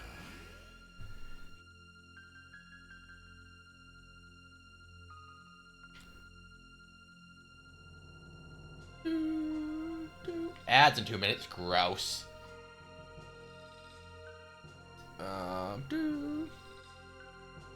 Some light trespassing, but we have a key. So it's just trespass, not break and enter. I let go. No be scared, Chrono. Maros pendant is most certainly made of the Guru's stone. I mean, we're from the future. It's probably the same pendant. Who are you? How did you get in here? Your Majesty, these are the bringers of disaster of whom I spoke. Indeed, they are. They and the Gurus alike. How dare you outlanders attempt to oppose me? Fools one and all. Dalton, seize them. Yes, Your Majesty, with pleasure. Ooh, I'm gonna go look at pet pics. Goodbye, chat. It's my phone background now. Everyone, I'm going to go look at pet pics. See you never. Pet pics. Such a happy pupper. So happy. Pet. I'm sorry, did you already kill my robot while I wasn't looking? Please don't kill robot. Need did you just kill Isla as well? Can I even defeat this boss? Is this one of those fights that you're programmed to lose?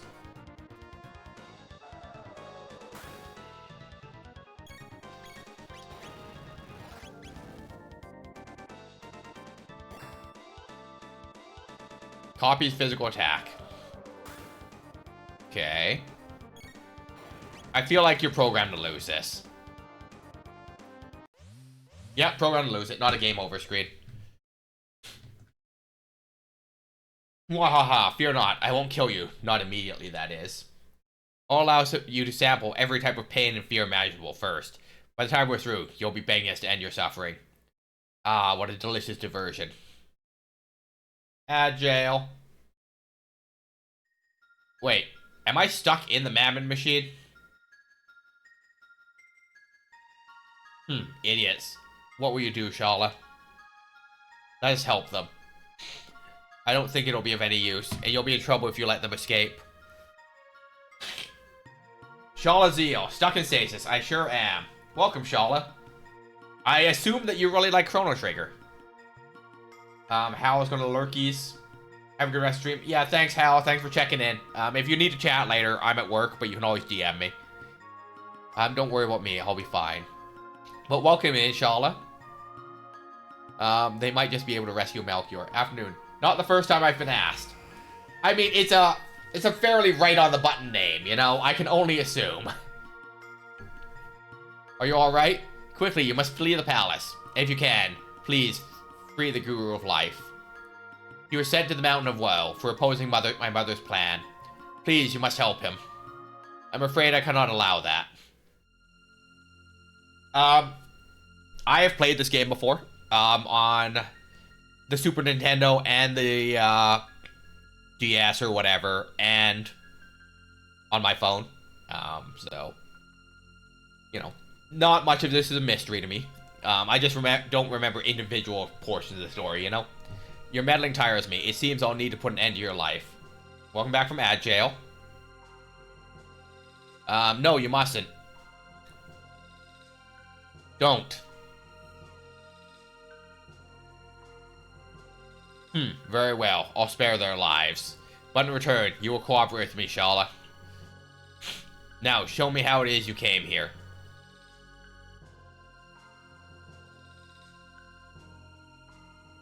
So you came through here. Now, Shala, once I throw them in, you seal the portal shut. Afternoon heat, not the... welcome back from ad jail. I think Janice has a D&D session today. He might. No, you can't make me. You will obey me. Their lives are at stake. Very well. But yes, welcome in.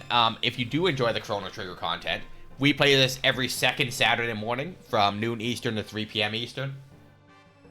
Sometimes we run till 4 p.m. Eastern. It just depends on where a convenient save spot is in the story. And then on the other weekends, we play Final Fantasy IX. So we do RPGs on Saturday. We play Fallout on Friday mornings, same time frame. And then on Tuesday evening, we do visual novels. That would be at 11:30 Eastern. And then Wednesday, Thursday are just variety days where I do whatever I want. Please forgive me. I am a variety streamer of sorts, allegedly. But welcome in, if you choose to come hang out with us. Why would the Prophet not eliminate us? They take Lavos' power. Lavos get weak? Do you recall the crest on the door that the pendant opened? I've seen several of them in my own time. I must dream hiatus. I'm a VTuber. That's fine. I am not a VTuber, but I do have a PNG tuber model. We have this little guy as a PNG tuber, if I can find him. My friend made this emote, and he also made it into a little PNG tuber for days that I'm not feeling up to be on camera. I have that option. Akira's crest is engraved here, and a mysterious force steals it shut. Yeah, my little chipmunk. Let's return to my time. Alright, Robo. To your time. Hey, Dactyl. What kinds of things do you normally stream? Yeah, nothing else here.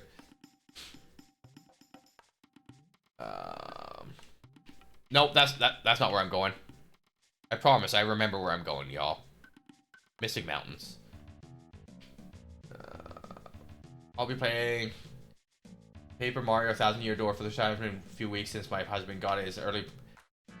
I love the Paper Mario games. The only one that I actually ever, like, played was the first one on, I want to say Nintendo 64. But they are fun little games, and I love watching them.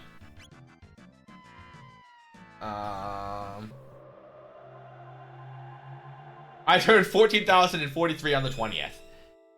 That sounds about right. So, if the Kingdom of Zeo is 12,000 BC, so 2,000, so you're going to be turning 43 on the 20th. Look at me doing math and knowing things.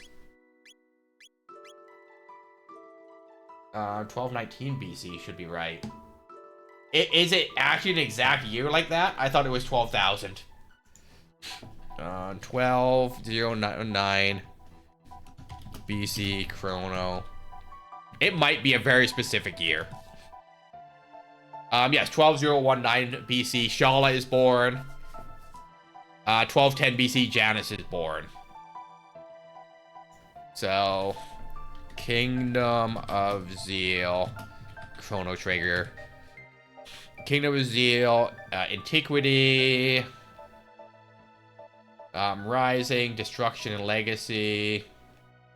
Yes, I believe the exact year that we visit Zeo is 12,000. Shala is 19. Did I look like an infant back there? Yes. You were 19 when we just saw you. You were barely an adult, not even legal to drink in what would in the future be America.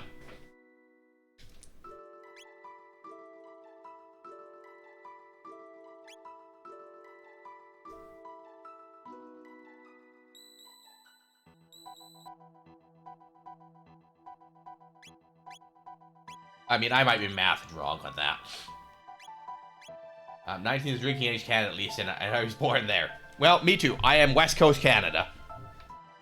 But I find that giving everyone all the times in Eastern Standard does me a lot better. Okay, guys. It is almost time for me to get ready for work, though. Yeah, bottoms up. We could day drink if I didn't have to go to work. Also, I should put that back in the fridge. Okay. Go the day of Lavos? Absolutely. Guys, you guys ready to see me fail at the game?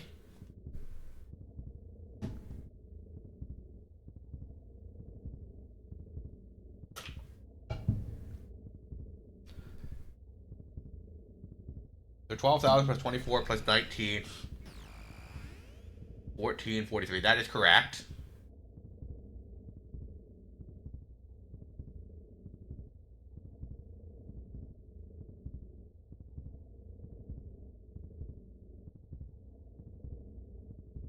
Yeah, so we visit Zeo in 12,000 because when you're doing BC, you're actually going for lower numbers as you approach 00 for it, and then after AD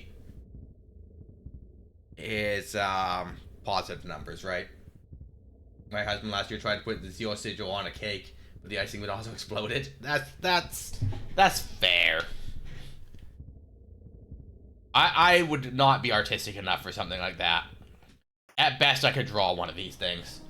Bonus, the icing was white, so it looks suggestive. There you go. Andrew's reading at 100, 200, and increasing. He's strong, strong, strong.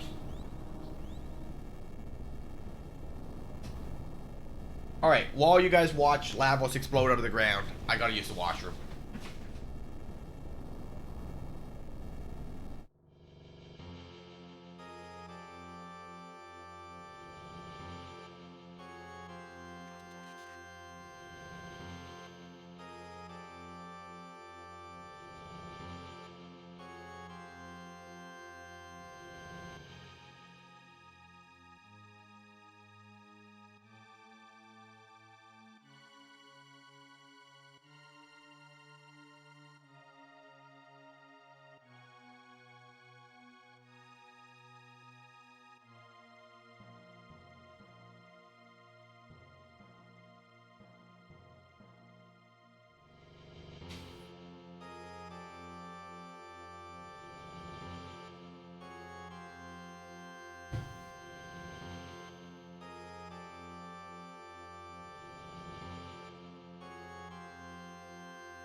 I return. Enjoy your lurkies, Astarian. Offensive capabilities incalculable. Lavos. Chrono, shall we go? Fight! Alright. Here's where we lose the game, y'all. Isla no run, Isla fight. Lavos enters attack mode. Dragon engine.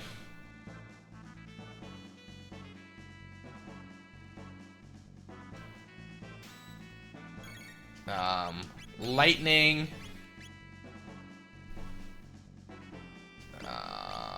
Cat attack.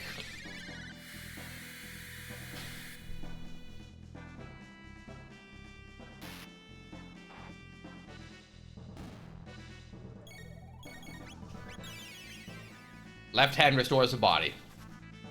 Okay.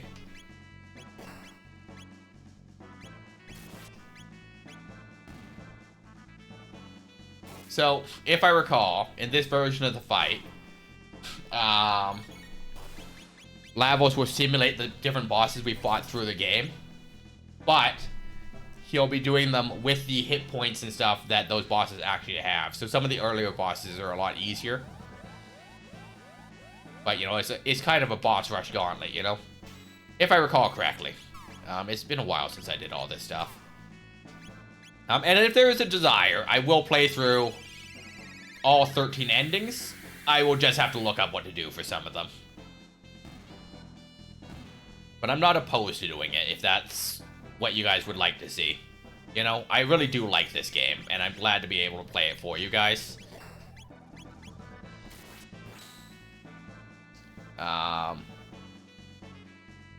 Another one that I would like to play for you guys would be Final Fantasy VI.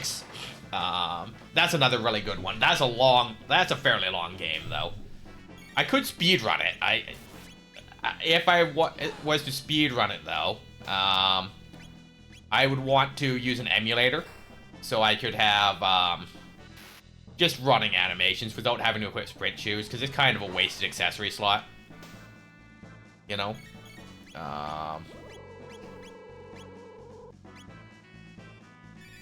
My Final Fantasy 14 Makito is Shala Bradford. There you go.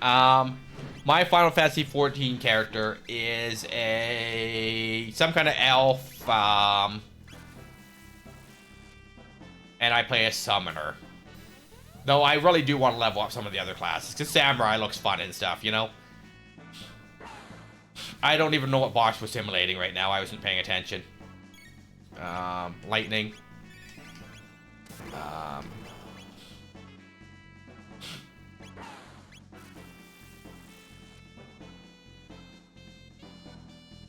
But, like, I think the only part of 14 that I, like, actively play a lot of times is the crafting minigame.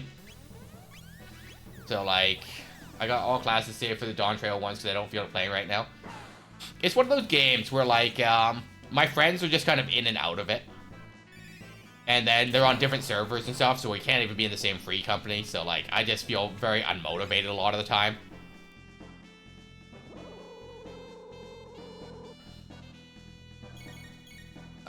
Lightning. Heal beam. Nope. Can we just straight up attack?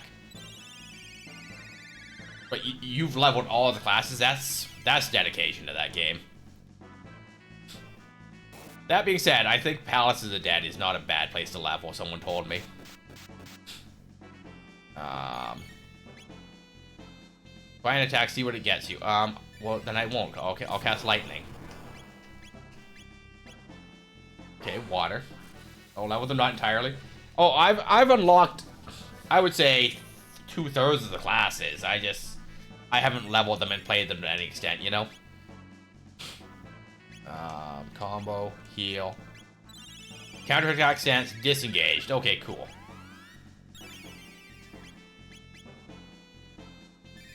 Bard is 90, Blue Mage is 80, Dresser.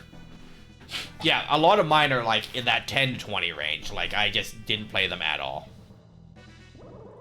You know, you said counterattack stance disengaged, and I feel lied to right now.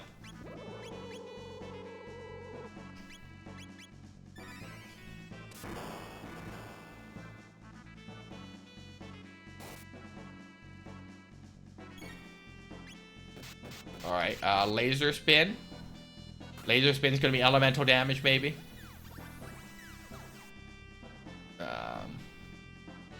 Okay, changes attack modes. Let's pay attention to what we're fighting this time. Okay, Zombor. Okay, Lightning.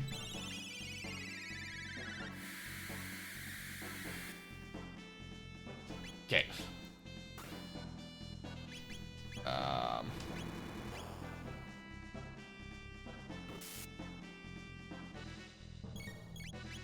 Nope.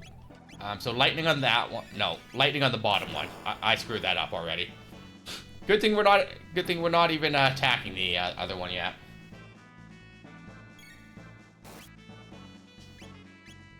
Okay.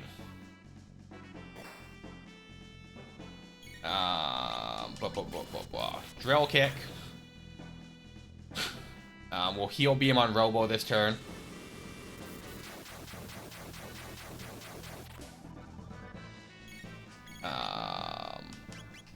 Heal beam.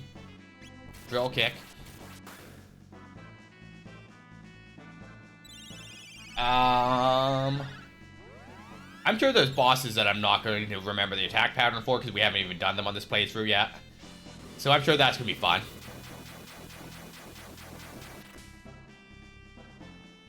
Okay, steals MP.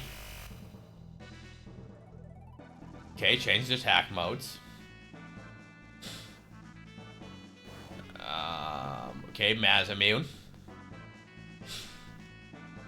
Can I heal between fights? Is that a thing that I should have been doing? I feel like...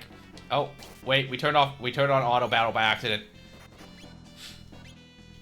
Item, mid-ether, combo, spin kick.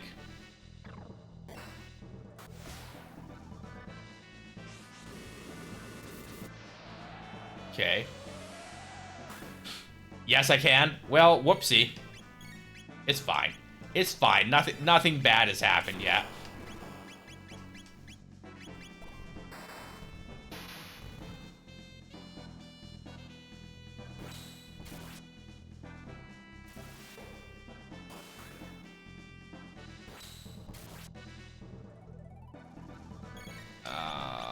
Cat attack.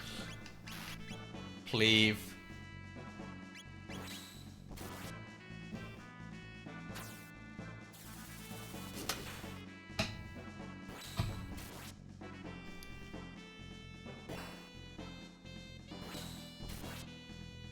Okay.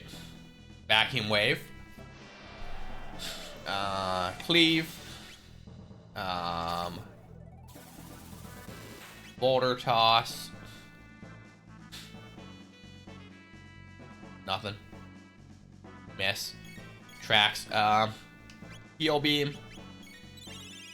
Cleave. Cat attack.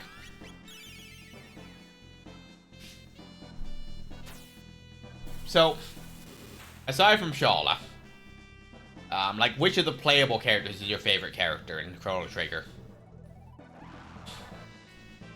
Boss Rhino.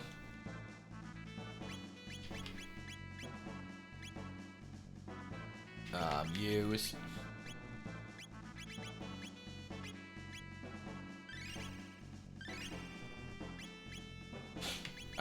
Ether.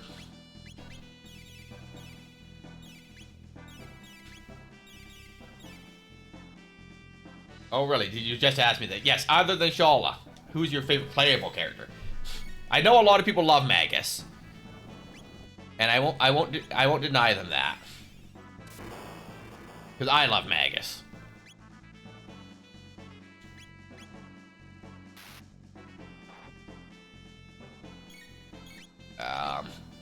But my favorite character is actually Robo. Well, I'm no exception. Gotta root for my little brother as well. Fair. I think Robo is actually a really underrated character in this game, though. Like, most people that I've watched play this game don't use Robo. And, like, I guess, you know, they're not one to give up, you know, an elemental caster, you know? Dark magic is, you know, what it is. You know, it's not everyone's thing. And he doesn't even get a lot of dark magic.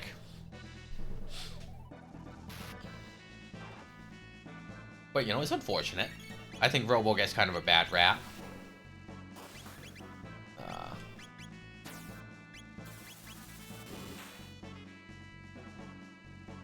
Alright, attack mode. Magus.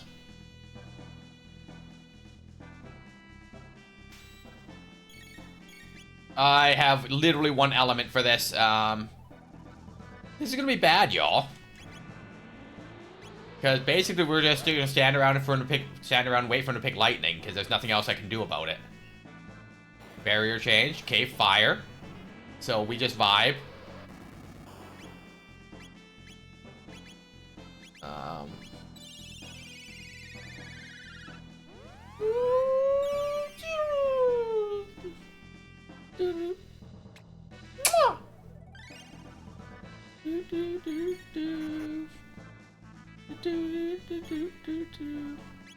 Does attacking him force a barrier change?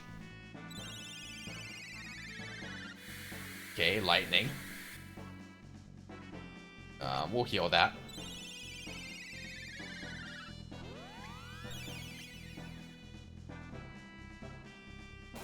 Isla, don't do that. Okay, so my Y button turns on auto battle.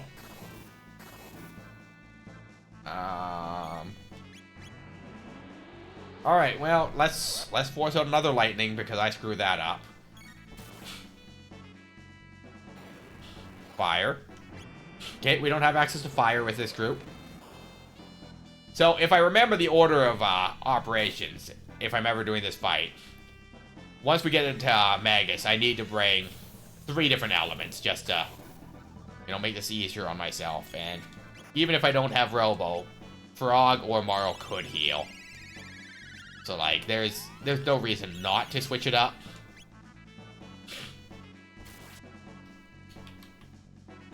Okay, water again. And, like, when we did this fight earlier today, y'all, we definitely had Frog in the party. So, you know. That's why we're struggling right now, is because I don't have Froggo. Kiss.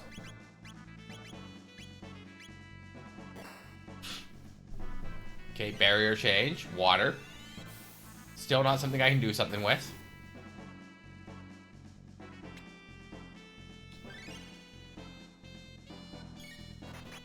Attack. Kapow. Barrier change. Water. The game is not going to cooperate here. Barrier change. Water.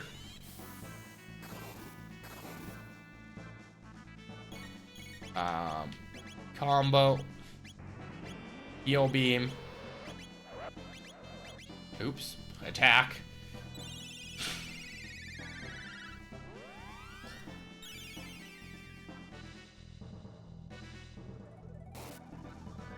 Okay. Barrier change. What? The game just don't want to cooperate right now.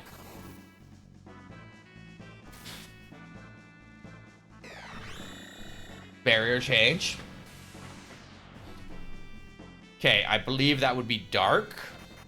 So we can do something with that at least.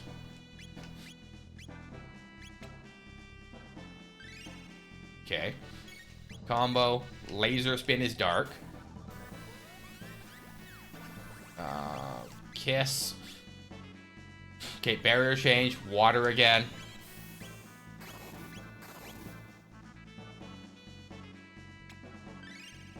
Okay, so Robo will heal this turn, because we can't do anything with water anyway. Isla will attack. Heal. Okay. Barrier change. Fire, so we can't do anything with that, so we attack again.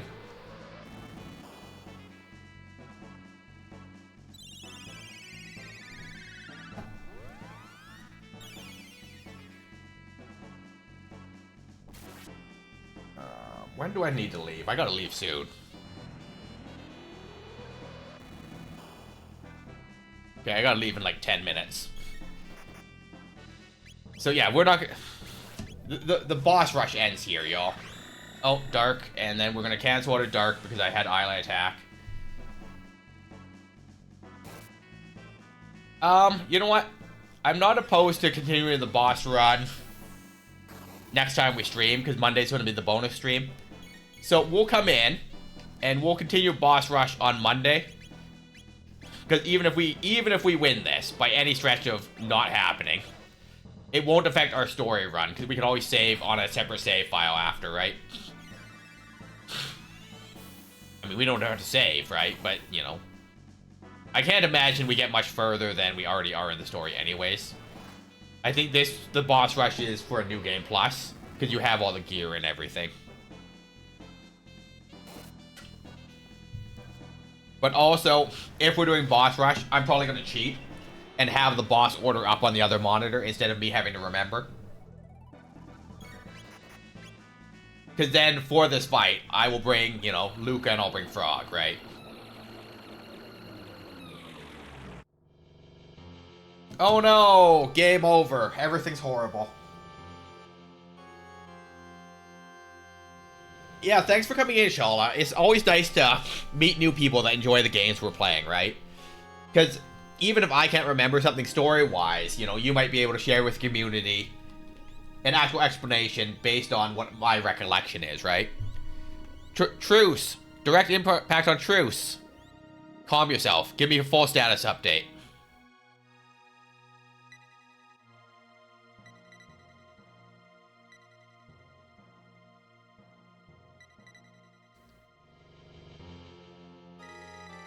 Everything's horrible, y'all. Poor, Chorus, Medina. They've all been destroyed.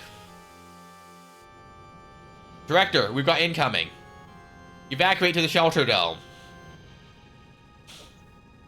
Director, sir, you must come with us. There's no time. Get moving. Yes, sir. Lavos. Why he doesn't actually go with them. Quote, calm yourself. Pretty much. Moon, I will look into adding a quote command, but no promises. In the end, the future refused to change. But I like how Chrono Trigger is one of those closed loop stories, you know? The events of Zeo happen because Magus is there to direct them between the Mammon Machine and sealing away the Gurus and building the Ocean Palace and stuff. Lavos happens because we fail to stop Lavos, you know? So, like, because we fail to stop Lavos, the future is already in ruins, and it's a fulfilling cycle, right? You should see the Shell Edition mod. I will look into it, maybe. I kind of like that it doesn't save the quotes currently. Alright, so, anyways.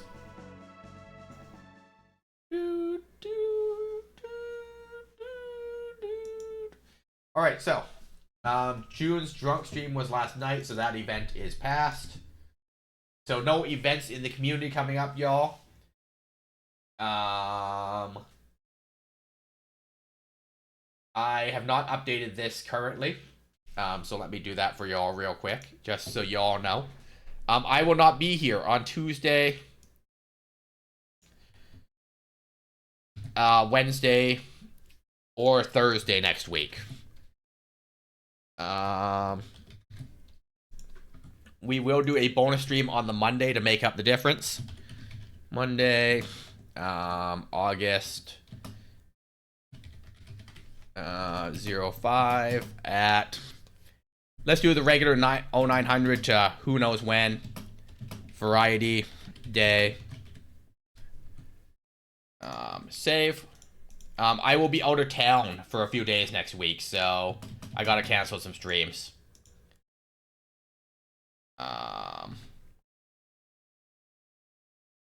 And then we can just delete that. Okay, cool. So yeah, I won't be around next week for the Tuesday, Wednesday, or Thursday streams. I'm leaving town after work on Tuesday. So we're gonna push Stray Gods a week, and we'll do Stray Gods the following week just to keep our cycle on.